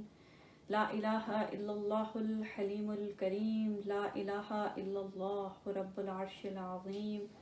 سبحان اللہ رب السماوات السبع ورب الارضین السبع وما فیہن وما بینہن وما فوقہن وما تحتہن وہو رب العرش العظیم. والحمد للہ رب العالمین. الصلاة والسلام علی اشرف الانبیاء والمرسلین وانہ کان نبیا وآدم بین الماء والطین. سیدنا و نبینا و حبیب قلوبنا و طبیب نفوسنا مولانا ابی القاسم مصطفیٰ محمد. لا سیما علی بقیت اللہ فی العارضین امام العصر عجل اللہ تعالی فرجہ الشریف روحی و ارواح العالمین لتراب مقدمہ الفدا. اما بعد، قال الامام الصادق علیہ السلام: من عرف فاطمہ حق معرفتها فقد ادرک لیلۃ القدر. ایام فاطمیہ ہیں.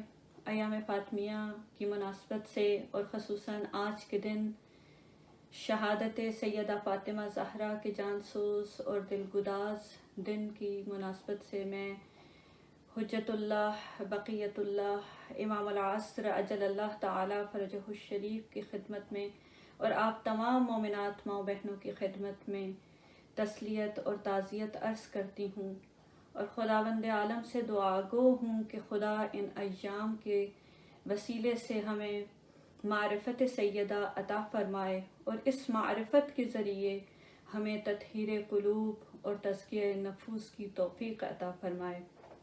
ایام سیدہ ایک بہت بڑا وسیلہ ہیں تزکیہ نفس اور تطہیر قلوب کا.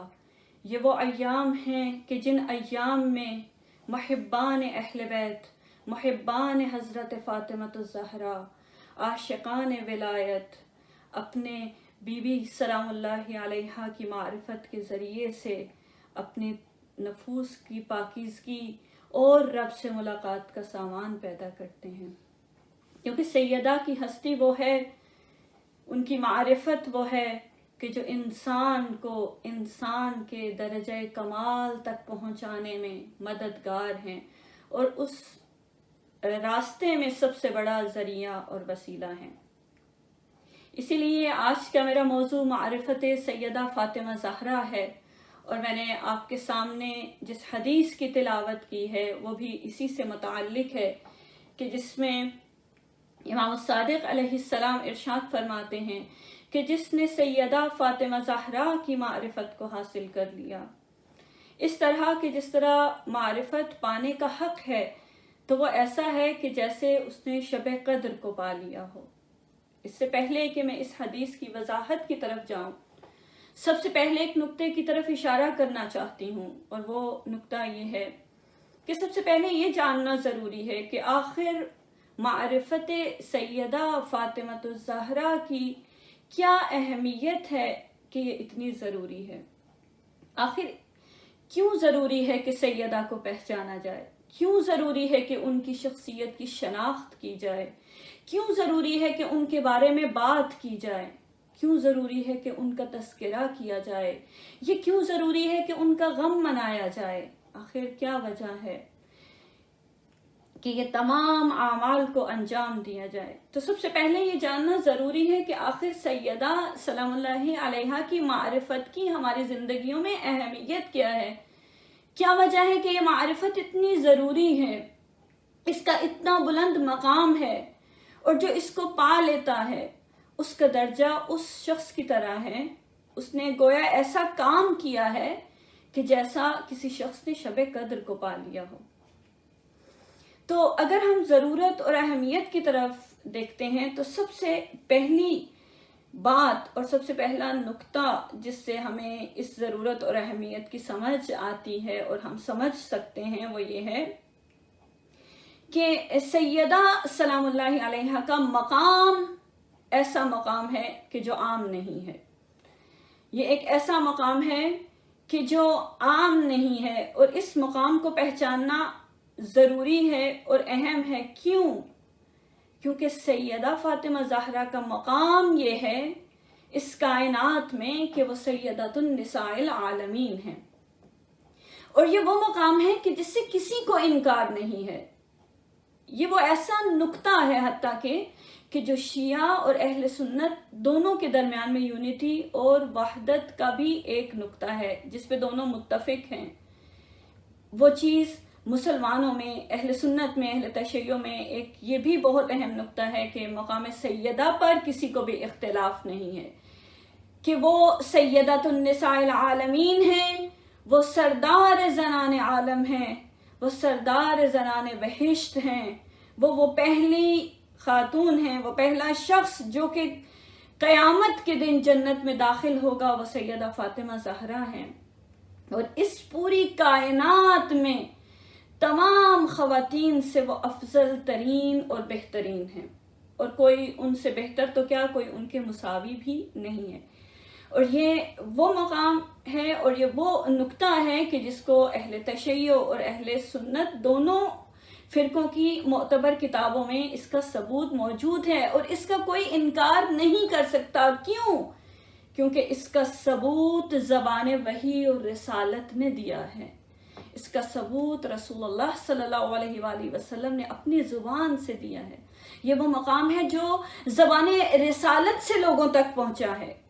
یہ وہ مرتبہ جو سیدہ کو اللہ نے عطا کیا ہے اسے لوگوں تک رسول اللہ کی ذات نے پہنچایا ہے۔ وہ رسول جو بغیر وحی کے کلام نہیں کرتے ہیں، جن کا پیغام پیغام حق ہے، جن کا پیغام وحی الہی ہے، وہ فرما رہے ہیں کہ سیدہ فاطمہ زہرا سردار زنان عالم ہیں، نہ صرف ایک عالم کے لیے، نہ صرف یہ کہ عالم گزشتہ کے لیے یا اس سے پہلے جو عالمین تھے ان کے لیے، نہ یہ کہ جو ان کا اپنا دور ہے اس عالم کے لیے، اس زمانے کے لیے، بلکہ سیدہ تمام کائنات کے جتنے بھی زمانے ہیں، ہر زمانے میں خواتین کی سردار ہیں اور ہر خاتون سے افضل اور بہتر ہیں، حتیٰ کہ ان خواتین سے بھی افضل اور ان کی بھی سردار ہیں کہ جن کا ذکر خدا نے، جن کی عظمت، جن کی طہارت کا ذکر خدا نے قرآن میں کیا ہے، جن کا تذکرہ قرآن میں آیا ہے، جن خواتین کا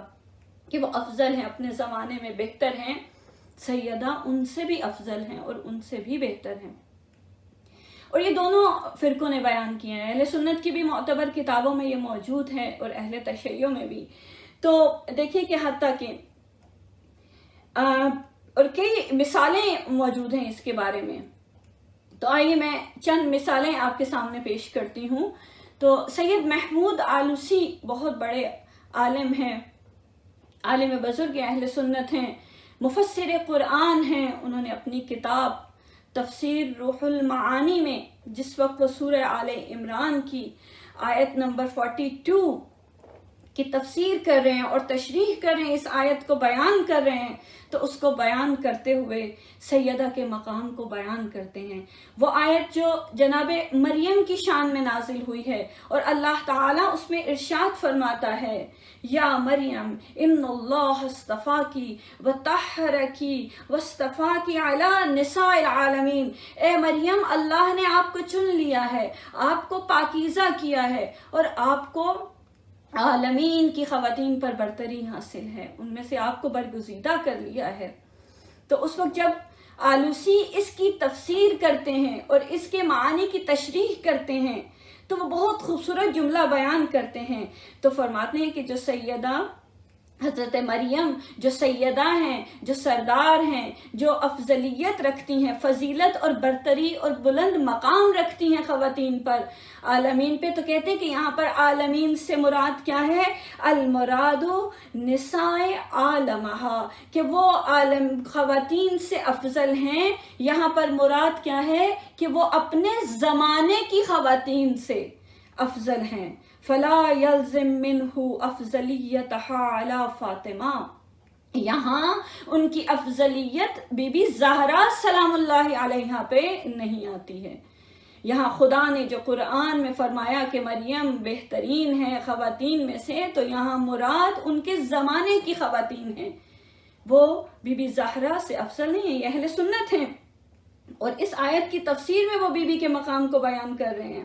جہاں حضرت مریم کی فضیلت کا ذکر ہو رہا ہے تو وہ کہتے ہیں کہ وہ فضیلت رکھتی ہیں، لیکن ان کی یہ فضیلت بی بی زہرا سلام اللہ علیہا پر نہیں ہے۔ وہ برتری دوسری خواتین سے برتری رکھتی ہیں اپنے زمانے کی، لیکن وہ سیدۃ النساء العالمین فاطمہ زہرا سلام اللہ علیہا سے برتر نہیں ہیں۔ اور اس کو پروف کرنے کے لیے وہ دو روایات ذکر کرتے ہیں۔ ایک روایت حضرت عبداللہ ابن عباس سے ہے جو حدیث رسول بیان کرتے ہیں، اور ایک اور ثبوت کے طور پر اور دلیل کے طور پہ وہ امام الصادق علیہ السلام کی حدیث کو پیش کرتے ہیں۔ سب سے پہلے وہ حضرت عبداللہ ابن عباس سے روایت کرتے ہیں کہ حضرت عبداللہ ابن عباس روایت کرتے ہیں کہ رسول اللہ صلی اللہ علیہ وآلہ وسلم نے فرمایا اربع نسوۃ سادات عالمہن، چار خواتین ایسی ہیں کہ جو اپنے عالم کی خواتین کی سردار ہیں، اور وہ چار کون سی ہیں؟ مریم بنت عمران، آسیہ بنت مزاحم، خدیجہ بنت خویلد اور فاطمہ بنت محمد۔ اور پھر رسول اللہ فرماتے ہیں وَأَفْضَلَهُنَّ عَالَمَ فاطمہ، اور ان تمام میں سے افضل ترین فاطمہ زہرا سلام اللہ علیہا ہیں۔ اور اسی طرح جو دوسری روایت کو اس سند کے لیے پیش کرتے ہیں اور بطور دلیل پیش کرتے ہیں، وہ یہ ہے کہ امام الصادق علیہ السلام ارشاد فرماتے ہیں ان فاطمۃ البتول افضل نساء المتقدمات والمتاخرات، فاطمہ بتول، فاطمہ سلام اللہ علیہا افضل ہیں اپنے پہلے زمانے کی بھی خواتین سے، اور جو ان کے بعد آنے والے زمانے ہیں ان زمانوں کی خواتین سے بھی وہ افضل ہیں۔ کیوں افضل ہیں؟ میرے مولا فرماتے ہیں من حیث انہا بضاعت الرسول، کس وجہ سے افضل ہیں؟ کیونکہ وہ بضاعت الرسول ہیں، وہ رسالت کا حصہ ہیں، وہ رسول اللہ صلی اللہ علیہ وآلہ وسلم جو لولاک لما خلقت الافلاک کی تصویر ہیں، جو اس کی مجسم تصویر ہیں لوگوں کے سامنے، جن کے لیے خدا نے پوری کائنات کو خلق کیا، جو افضل ہیں تمام انبیاء سے، سیدہ بضعت الرسول ہیں، سیدہ اس رسول کا حصہ ہیں، ان کا جز ہیں، ان کی رسالت کا جز ہیں، ان کے اخلاق کا جز ہیں، ان کے کردار کا جز ہیں، ان کے علم کا جز ہیں، ان کے عمل کا حصہ ہیں۔ اس لیے فاطمہ کی کوئی فاطمہ سلام اللہ علیہا سے برتر تو کیا، افضل تو کیا، کوئی بی بی زہرا کے برابر بھی نہیں ہو سکتا۔ تو اس لیے ضرورت ہے کہ اس بی بی کی معرفت کو حاصل کیا جائے۔ تو اب میں آتی ہوں اپنے اس نقطے کی طرف کہ جو میں نے آپ کے سامنے حدیث پیش کی ہے، کہ جس میں اس حدیث کے بیان میں امام الصادق علیہ السلام ارشاد فرماتے ہیں کہ سیدہ کی معرفت ایسے ہے، اگر کسی نے سیدہ سلام اللہ علیہا کی معرفت کو حاصل کر لیا اس طرح کہ جس طرح اس معرفت کو پانے کا حق ہے، تو وہ ایسا ہی ہے کہ جیسے اس نے شب قدر کو پایا ہے۔ جیسے کوئی شب قدر کو اگر درک کر لیتا ہے، شب قدر، لیلۃ القدر، کون سی رات؟ شب قدر کو پانے سے کیا مراد ہے؟ شب قدر کیا ہے؟ لیلۃ القدر خیر من الف شہر، وہ رات کہ جو 1000 مہینوں سے افضل ہے، اور جو اس رات کی برکت کو پا لیتا ہے وہ بھی چنا ہوا ہوتا ہے، اور بہت آسان نہیں ہے شب قدر کو پانا۔ خدا نے قرآن میں شب قدر کے بارے میں بتایا، اس کی فضیلت کو تو بتایا، لیکن شب قدر کون سی ہے، کون سی رات ہے، اس کو تلاش کرنا ہے۔ آپ جانتے ہیں کہ احادیث میں ہے کہ شب قدر جو ہے وہ آخری طاق راتوں میں سے ہے، اور پھر ڈیفرنٹ احادیث ہیں کہ جس میں ان جو فضیلت کی راتیں ہیں ان کے بارے میں ذکر کیا گیا ہے کہ کون سی رات اور پھر سب سے زیادہ فضیلت والی رات کون سی ہے. تو پھر بھی تو آپ دیکھیے کہ سیدہ کی معرفت یہاں پہ جو امام فرما رہے ہیں کہ اس کو پانا ایسا ہی ہے جیسے لیلۃ القدر کو پانا ہے. اس سے کیا مراد ہے؟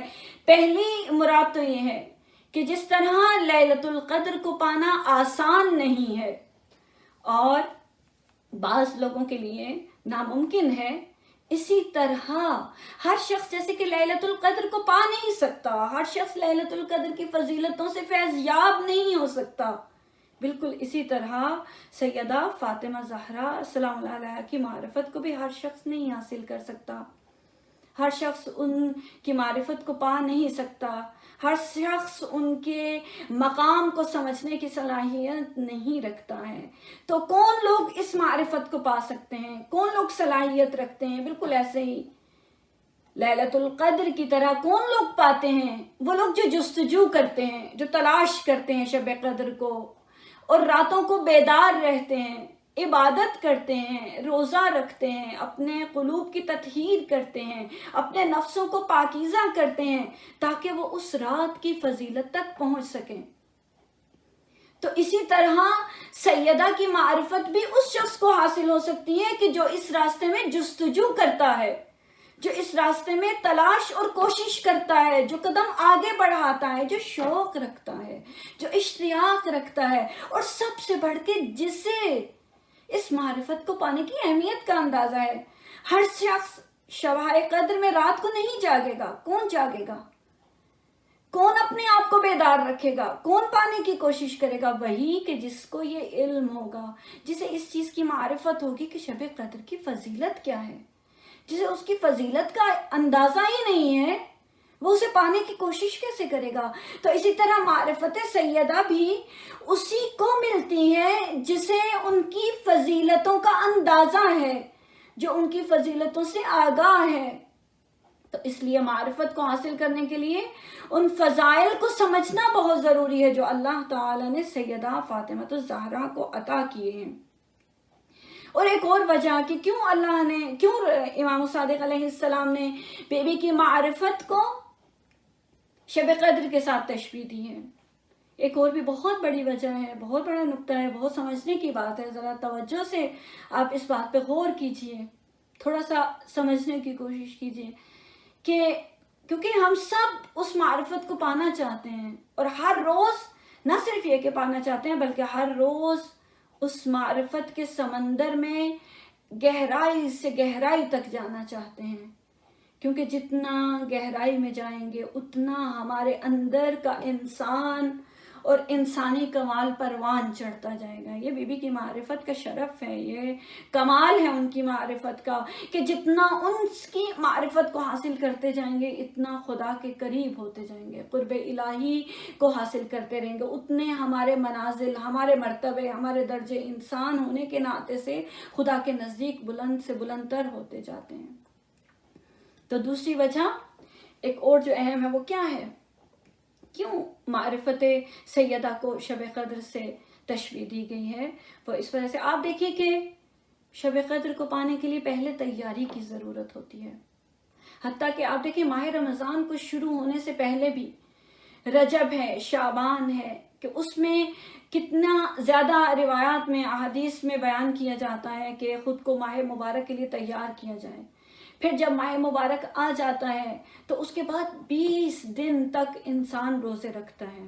20 دن تک شب قدر کو پانے کے لیے پہلے 20 دن روزہ رکھتا ہے، اپنے نفس کی تطہیر کرتا ہے، اپنے قلوب کو آمادہ کرتا ہے.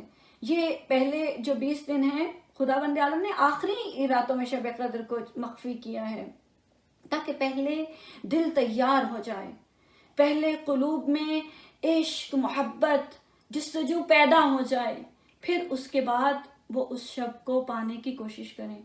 تو سیدہ کی معرفت بھی ایسے ہی ہے.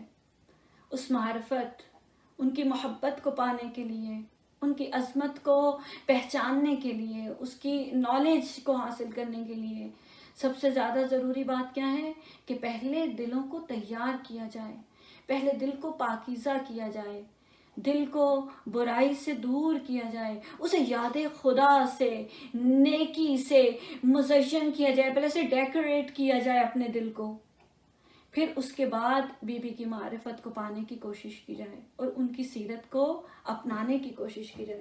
تو یعنی سب سے اہم بات کیا ہے کہ بی بی کو سمجھنے کے لیے، ان کو جاننے کے لیے، ان کے بارے میں نالج حاصل کرنے کے لیے ضروری کیا ہے کہ پہلے دل کو تیار کیا جائے، پہلے اپنے نفس کو تیار کیا جائے، تاکہ جب وہ معرفت اس دل میں جگہ بنائی جائے، اور جب جگہ بن جائے اور وہ معرفت اس دل میں گھر کر جائے تو پھر اس کا اثر کیا ہوتا ہے۔ اب یہاں پہ کیا فائدہ ہوگا ہمیں؟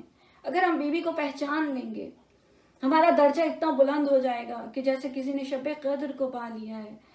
شب قدر کو پانے والے کی زندگی بابرکت ہو جاتی ہے۔ شب قدر کا اثر کیا ہے؟ جو اس رات کو جاگتا ہے وہ اپنے گناہوں کی بخشش کروا لیتا ہے، خدا اسے توبہ کی توفیق دیتا ہے، خدا اسے عشق الہی کے آنسو عطا کرتا ہے، وہ اپنے نفس کو پاک و پاکیزہ کر لیتا ہے اس رات میں۔ تو اسی طرح سیدہ کی معرفت کا اثر بھی یہ ہے کہ انسان پاک اور پاکیزہ ہو جاتا ہے، اس کا دل پاک ہو جاتا ہے، اس کا دل عشق الہی سے بھرپور ہو جاتا ہے، لبریز ہو جاتا ہے، خدا اسے توبہ کی توفیق دیتا ہے۔ اگر وہ برائی کے راستے پہ بھی ہو لیکن اپنے دل کو آمادہ کر کے اپنے دل میں محبت سیدہ کو جگہ دیتا ہے تو یہ محبت اسے برائی سے کھینچ کر جنت کے راستے کی طرف لے کر آ جاتی ہے، اس کی عاقبت بخیر ہو جاتی ہے۔ ہم گناہگار ہیں، گناہ بھی کرتے ہیں، لیکن اگر دل میں سچی محبت ہو تو یہ محبت فوراً ہمیں توبہ کی طرف لے کر جاتی ہے، کیونکہ یہ وہ ہیں جن کی رضا میں اللہ کی رضا ہے، اور یہ کبھی اس چیز پر راضی ہوتے نہیں جس پہ اللہ ناراض ہے۔ تو کیسے ہو سکتا ہے کہ کوئی شیعہ ہو، عشق اہل بیت رکھتا ہو، اپنے دل میں محبت اہل بیت رکھتا ہو اور وہ گناہوں میں ہی رہ جائے؟ نہیں، جب محبت اہل بیت اپنی حقیقی آب و تاب کے ساتھ کسی کے دل میں جگمگاتی ہے تو وہ محبت اسے توبہ کی طرف لے کر جاتی ہے، وہ محبت اسے نفس کی پاکیزگی کی طرف لے کے جاتی ہے، اس کی سیلف پیوریفیکیشن کی طرف لے کر جاتی ہے، اس کے دل کو پیوریفائی کر دیتی ہے، اس کے نفس کو پیوریفائی کرنے میں مددگار ثابت ہوتی ہے۔ اور اس کی سب سے بڑی مثال، چاہے وہ انسان کتنا ہی برا کیوں نہ ہو،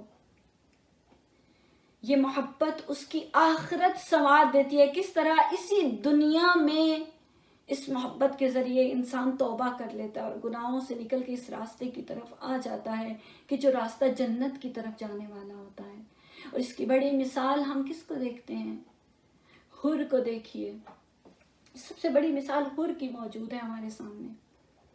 حر نے کتنے بڑے گناہ کیے، حر نے قلب امام حسین کو پارا پارا کیا، حر نے امام حسین کے معصوم بچوں کا دل دکھایا، حر نے سیدہ زینب کے دل کو توڑا۔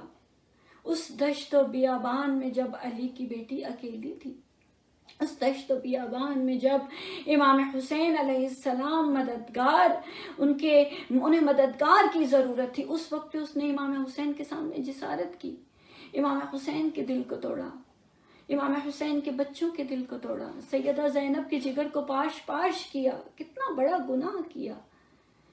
لیکن جب امام حسین نے اس سے فرمایا تمہاری ماں تمہاری عزا میں بیٹھے، تو اس وقت حر نے کیا کیا؟ حر نے فوراً اپنی آنکھوں کو جھکا لیا اور کہا اگر یہی بات مجھے کوئی اور کرتا تو میں اس کو جواب دیتا ایسا ہی پلٹا کر، لیکن آپ کی والدہ فاطمہ زہرا سلام اللہ علیہا ہیں۔ حر نے کتنی برائیاں کی، کتنا گناہ کیا، کتنے گناہ کی دلدل میں تھا۔ حر یزید کے لشکر میں تھا، حسین کے مد مقابل تھا، کتنی بڑی گناہ کی دلدل میں پھنسا ہوا تھا، لیکن ایک محبت فاطمہ زہرا نے اس کی قسمت کو بدل دیا کہ اسے احساس ہو گیا، جب وہ اپنے خیمے میں واپس جاتا اسے احساس ہو گیا کہ حسین تو فاطمہ زہرا کے بیٹے ہیں، یہ میں کس راستے کی طرف جا رہا ہوں، فوراً آ کے توبہ کر لیتا ہے۔ یہ ہمارے سامنے ایک بڑی مثال موجود ہے کہ جسے دل میں، جو اپنے دل میں محبت فاطمہ کو جگہ دے دیتا ہے، وہ اسے چاہے جتنی بھی برائی میں ہو اس کو نکال کے اس کو تزکیہ نفس کا موقع دیتے ہیں، اس کے لیے راستوں کو کھول دیتے ہیں، اس کے لیے بخشش کی دعا کرتے ہیں، اس کو ہدایت کا راستہ دکھاتے ہیں۔ اور یہ سیدہ فاطمہ کی معرفت کا سب سے بڑا اثر ہے کہ انسان پاک اور پاکیزہ ہو جاتا ہے، انسان گناہوں سے دور ہو جاتا ہے، اسے توبہ کی توفیق عطا ہوتی ہے، اسے خدا کے قرب کی لذت عطا ہوتی ہے۔ تو اس لیے دیکھیں کہ معرفت سیدہ کتنی اہم ہے۔ اب دیکھیں کہ خدا قرآن میں فرماتا ہے، خدا قرآن میں فرماتا ہے وَالنَّجْمِ هُمْ يَهْتَدُونَ۔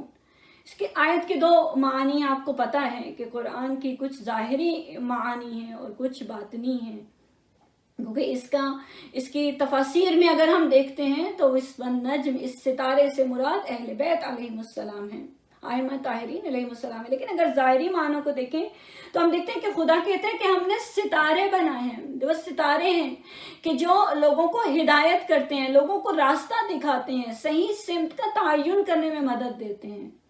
آپ نے دیکھا کہ ستارے ہیں کہ جو سمندر میں جہازوں کو راستہ دکھاتے ہیں، ستارے ہیں کہ جو صحرا میں بھولے بھٹکے ہوئے مسافر کو صحیح راستہ دکھاتے ہیں۔ تو آپ دیکھیں کہ ایک ستارہ اپنی جگمگاہٹ سے، اپنی روشنی سے ہدایت کر سکتا ہے۔ تو سیدہ زہرا کا نور تو وہ ہے کہ جو حدیث میں ہے تُظْہِرُ أَهْلُ السَّمَاء، ایسا نور ہے کہ وہ اس نور کی برکت سے، اس نور کی ضیاء اتنی زیادہ ہے، وہ روشنی اتنی زیادہ ہے کہ آسمان والے جو ستارے ہیں ان کی بھی آنکھیں خیرہ ہو جاتی ہیں، وہ اس کے سامنے ان کی جگمگاہٹ ختم ہو جاتی ہے، وہ بالکل ماند پڑ جاتی ہے۔ جب وہ سیدہ پھر سوچیں کہ کوئی ان سے متوسل ہو جائے، کوئی ان کے در سے اگر اپنا کنیکشن پیدا کر لیتا ہے تو اس کی زندگی کتنی نورانی ہو جاتی ہے۔ تو یہ سیدہ کی معرفت زندگی کو نورانی کرنے کا ذریعہ ہے۔ تو آپ دیکھیے کہ زندگی کو نورانی کیسے کیا جائے، سیدہ سلام اللہ علیہا کی شخصیت سے کس طرح ان کی معرفت سے فائدہ اٹھایا جائے، ان کی معرفت سے فیض اٹھایا جائے، اس فیض کے ذریعے سے اپنی زندگیوں کو روشن کیا جائے، اپنی زندگیوں کو سیدہ کے اسوہ حسنہ پر عمل پیرا کیا جائے، تاکہ ہماری زندگیاں ان کے نور سے منور ہو جائیں اور ہم سیدھے راستے پر گامزن رہیں۔ اب دیکھیں کہ جب سیدہ کی سیرت پر عمل کرنے کی بات ہوتی ہے تو سب سے پہلے یہی ہوتا ہے کہ سیدہ کی سیرت میں تو یہ ہے کہ وہ چکی چلاتی تھی، سیدہ کی سیرت میں تو یہ ہے کہ وہ کنویں سے پانی نکالتی تھی۔ تو کیا اگر ہم اپنا طرز زندگی بی بی کے مطابق کرنا چاہتے ہیں تو کیا پھر ہمیں یہ سب کام کرنے ہوں گے اور ہمیں اپنی لائف کو بالکل اسی طریقے پر لے کر جانا ہوگا؟ ایسا نہیں ہے، وہ سیدۃ النساء العالمین ہیں، وہ اس زمانے کی خواتین کے لیے بھی راہبر و رہنما تھی اور آج کے لیے بھی راہبر و رہنما ہیں۔ اور اس کی مثال خود ہمارے وقت کے امام صاحب العصر والزمان نے دی ہے۔ خداوند عالم ہمارے امام عصر کے ظہور میں تعجیل فرمائے۔ امام فرماتے ہیں اپنے خط میں وفی ابنت رسول اللہ لی اسوۃ حسنہ۔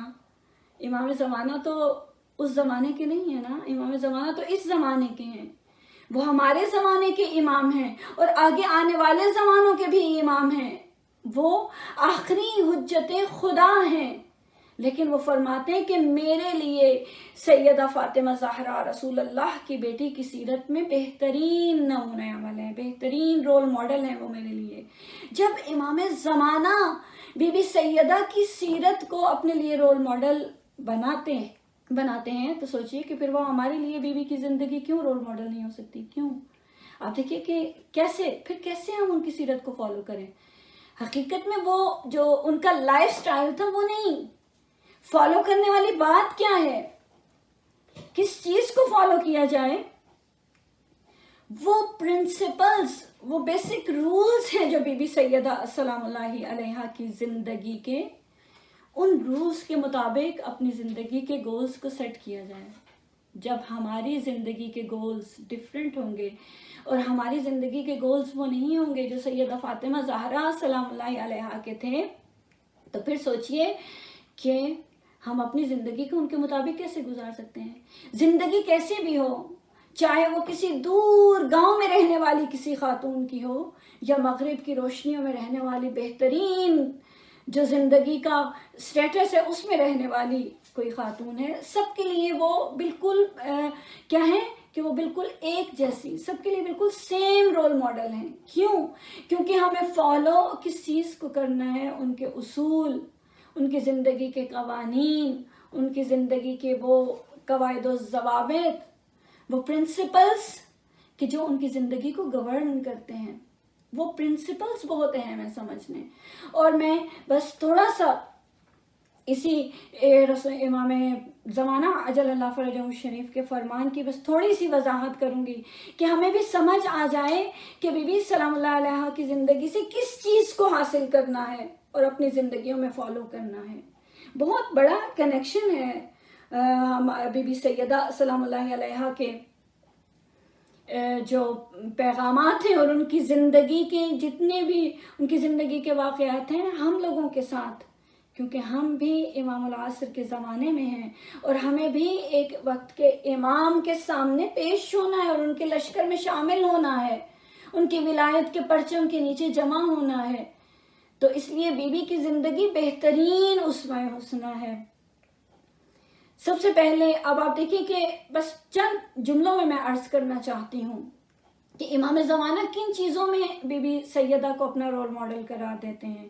اگر ہم بہت سی ایسی باتیں ہیں کہ جہاں امام ذکر کرتے ہیں، لیکن میں صرف چند کا ذکر کروں گی۔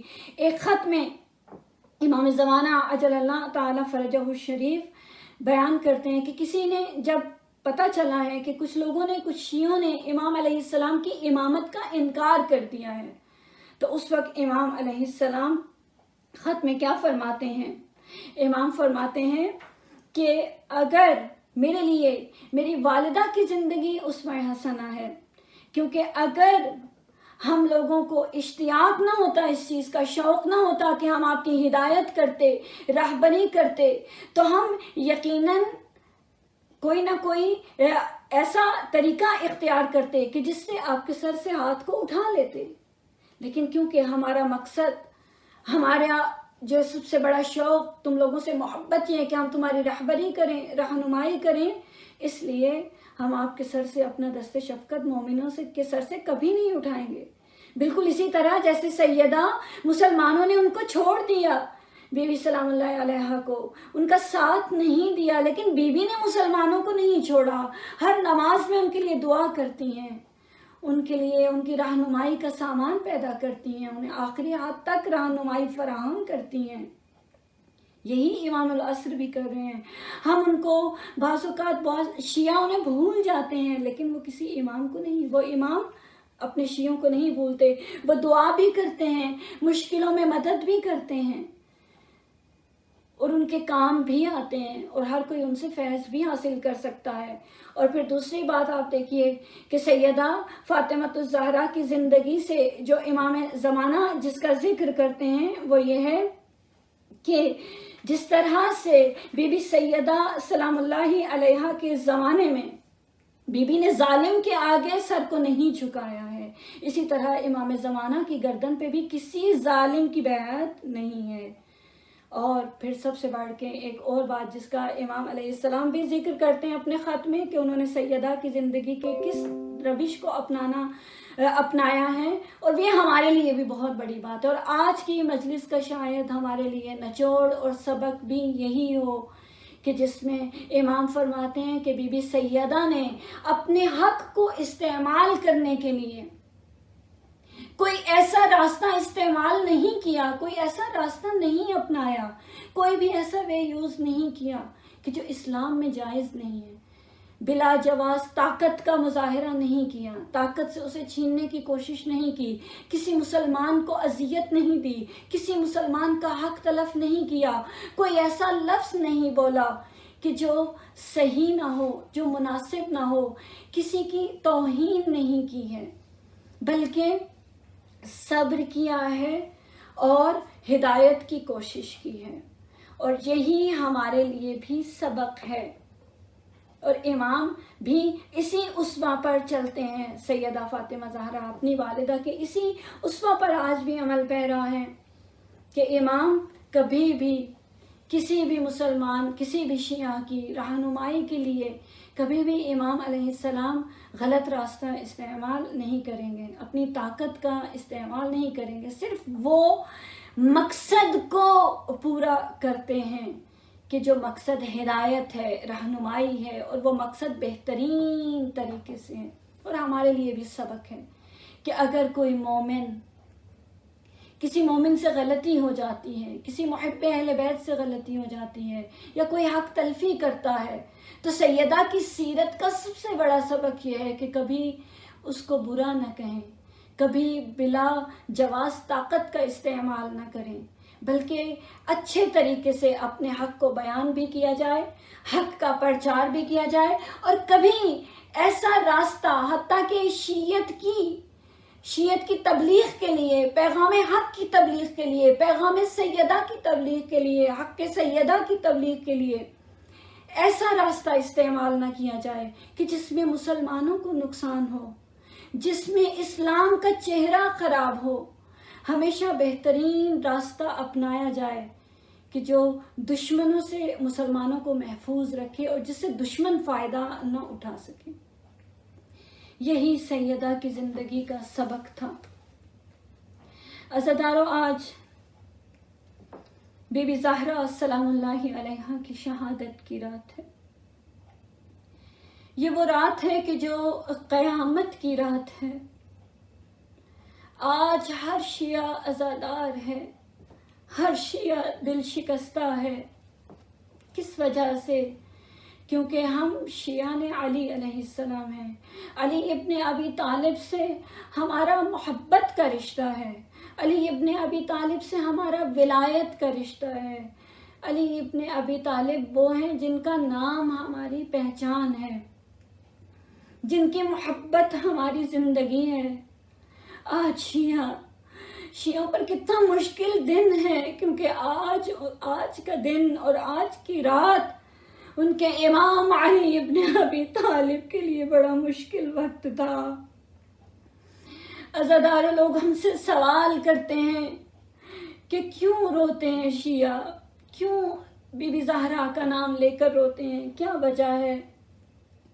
میں کہتی ہوں کہ ان کے جواب میں صرف یہ جملہ ہی کافی ہے کہ وہ بی بی کہ جو سیدۃ النساء العالمین ہیں، وہ بی بی جو تمام جہانوں کی خواتین کی سردار ہیں، وہ بی بی جو جنت میں سب سے پہلے داخل ہوں گی، وہ بی بی جن کے دروازے پہ رسول اللہ سلام کرتے تھے، وہ بی بی جن کے دروازے پہ رسول اللہ اجازت لے کر آتے تھے، وہ بی بی جس کا اتنا درجہ، جن کے دروازے پہ فرشتے آ کے جھک کے سلام کرتے تھے، وہ بی بی جس کے دروازے پر وحی الہی کا نزول ہوتا تھا، وہ بی بی جس کی طہارت کی قسم قرآن نے کھائی ہے، وہ بی بی جن کی عبادت کا ذکر خدا نے قرآن میں کیا ہے، وہ بی بی جس کی عظمت کا زمانہ قائل ہے۔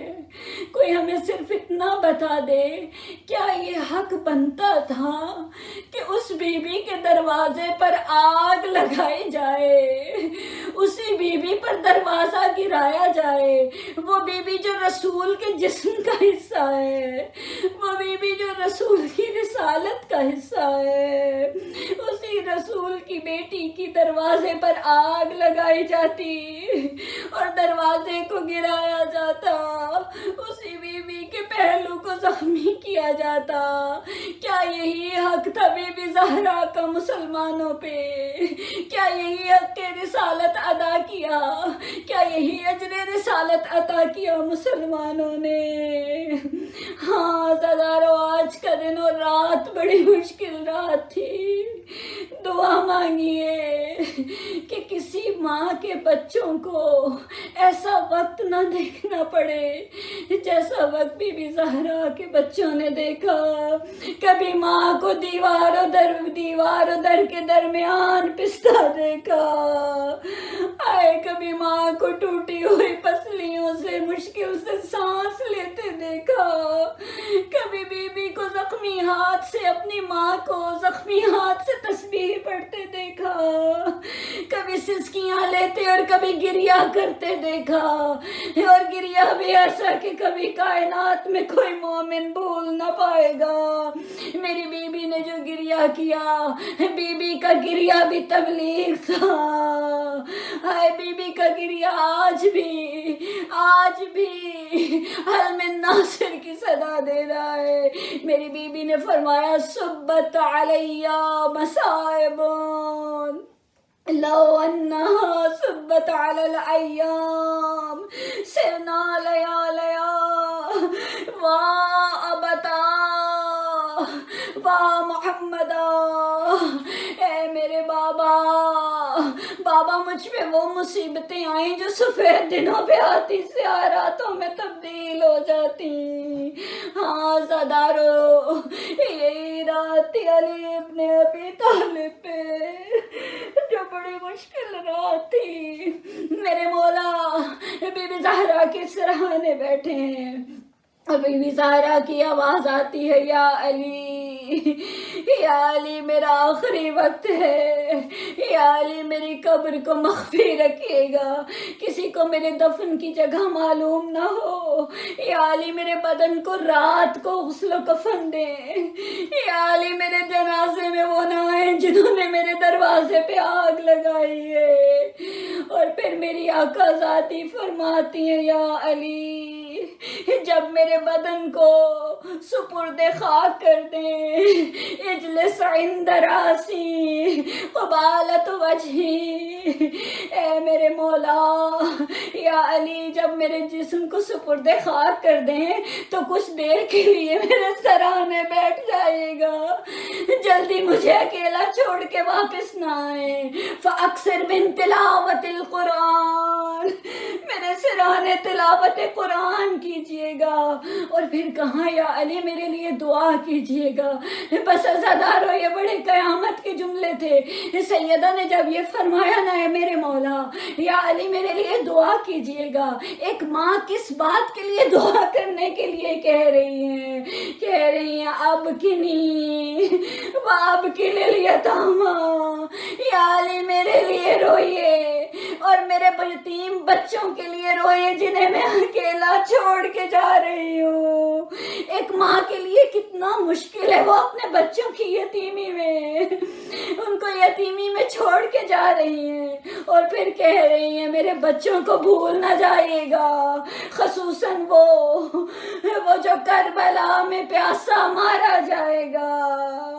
عزادارو سیدہ کی آنکھیں بند ہوئیں، جنازہ تیار ہوا، آقا زادی کے جنازے کو رکھا گیا۔ جب امام علی نے آ کر رکھا، اب تیری روایت میں بیان ہوتا ہے کہ تمام بچے آ کے جنازے سے لپٹ گئے، اور روایت میں یہ بھی بیان ہوتا ہے جیسے ہی امام حسین قریب آتے ہیں، ہائے بی بی کے بندے کفن کھل گئے، دونوں ہاتھ باہر نکلے، بی بی نے ایک ہاتھ سے حسن کو گلے سے لگایا، ایک سے حسین کو، سیدہ زینب نے چہرے پہ اپنا چہرہ رکھا ہے، بچے کبھی ماں کے قدموں کو چومتے ہیں، اور حالت یہ تھی، تاریخ میں بڑا سخت جملہ لکھا ہے، امام علی کبھی ایک بچے کو ماں کے جنازے سے اٹھاتے، اپنے سینے سے لگاتے تو دوسرا ماں پہ گر جاتا، اور یہ منظر کتنی دیر تک جاری رہا۔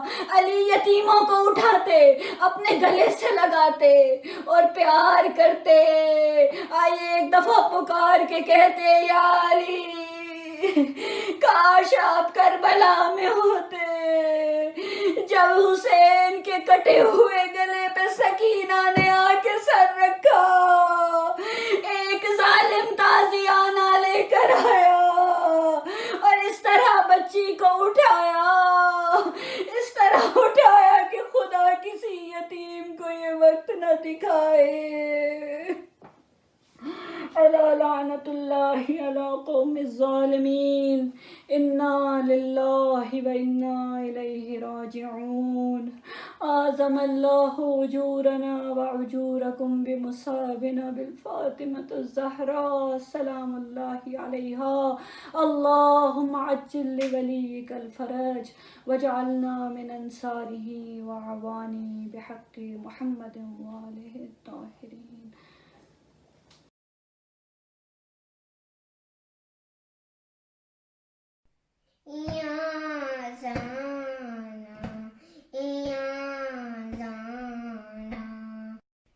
کہاں جایا ہے بیابان ارسو شکستہ ہے پہلو اکیلی ہے زیلا. کہاں جایا ہے بیابان ارسو شکستہ ہے پہلو اکیلی ہے زیلا. رونے پہ پہلا مسائل پہ سیلا اکیلی ہے زیلا. رونے پہ پہلا مسائل پہ سیلا اکیلی ہے زیلا. ڈالے فاطمہ کو جلایا ہے تم نے کیا وعدہ اپنا بلایا ہے تم نے. ڈالے فاطمہ کو جلایا ہے تم نے کیا وعدہ اپنا بلایا ہے تم نے. ماچے نہ مالو وہ سلماؤ جاؤ علی کو بلاؤ اکیلی ہے زیلا. رونے پہ پیلا مسائل کے سیلا اکیلی ہے زیلا. رونے پہ پیلا مسائل کے سیلا اکیلی ہے زیلا. کہاں جایا ہے بیابان عرشو شکستہ ہے پہلو اکیلی ہے زیلا.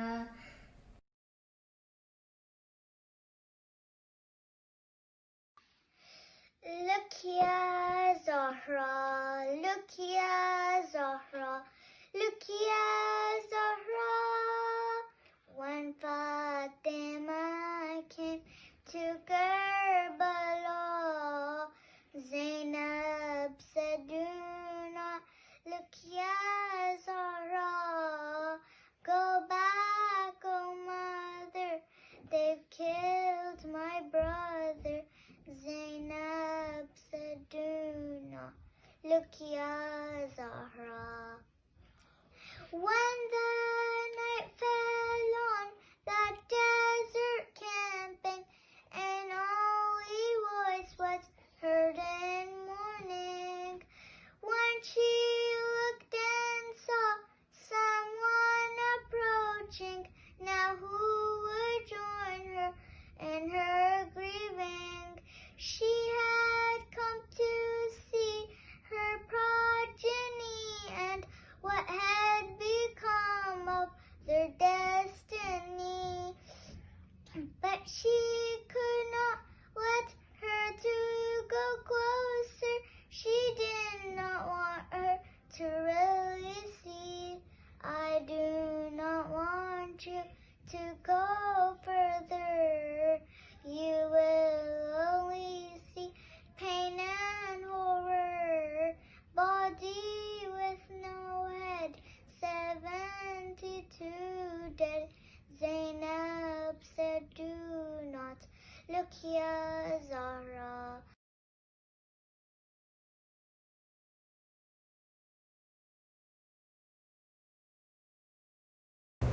Bismillahirrahmanirrahim.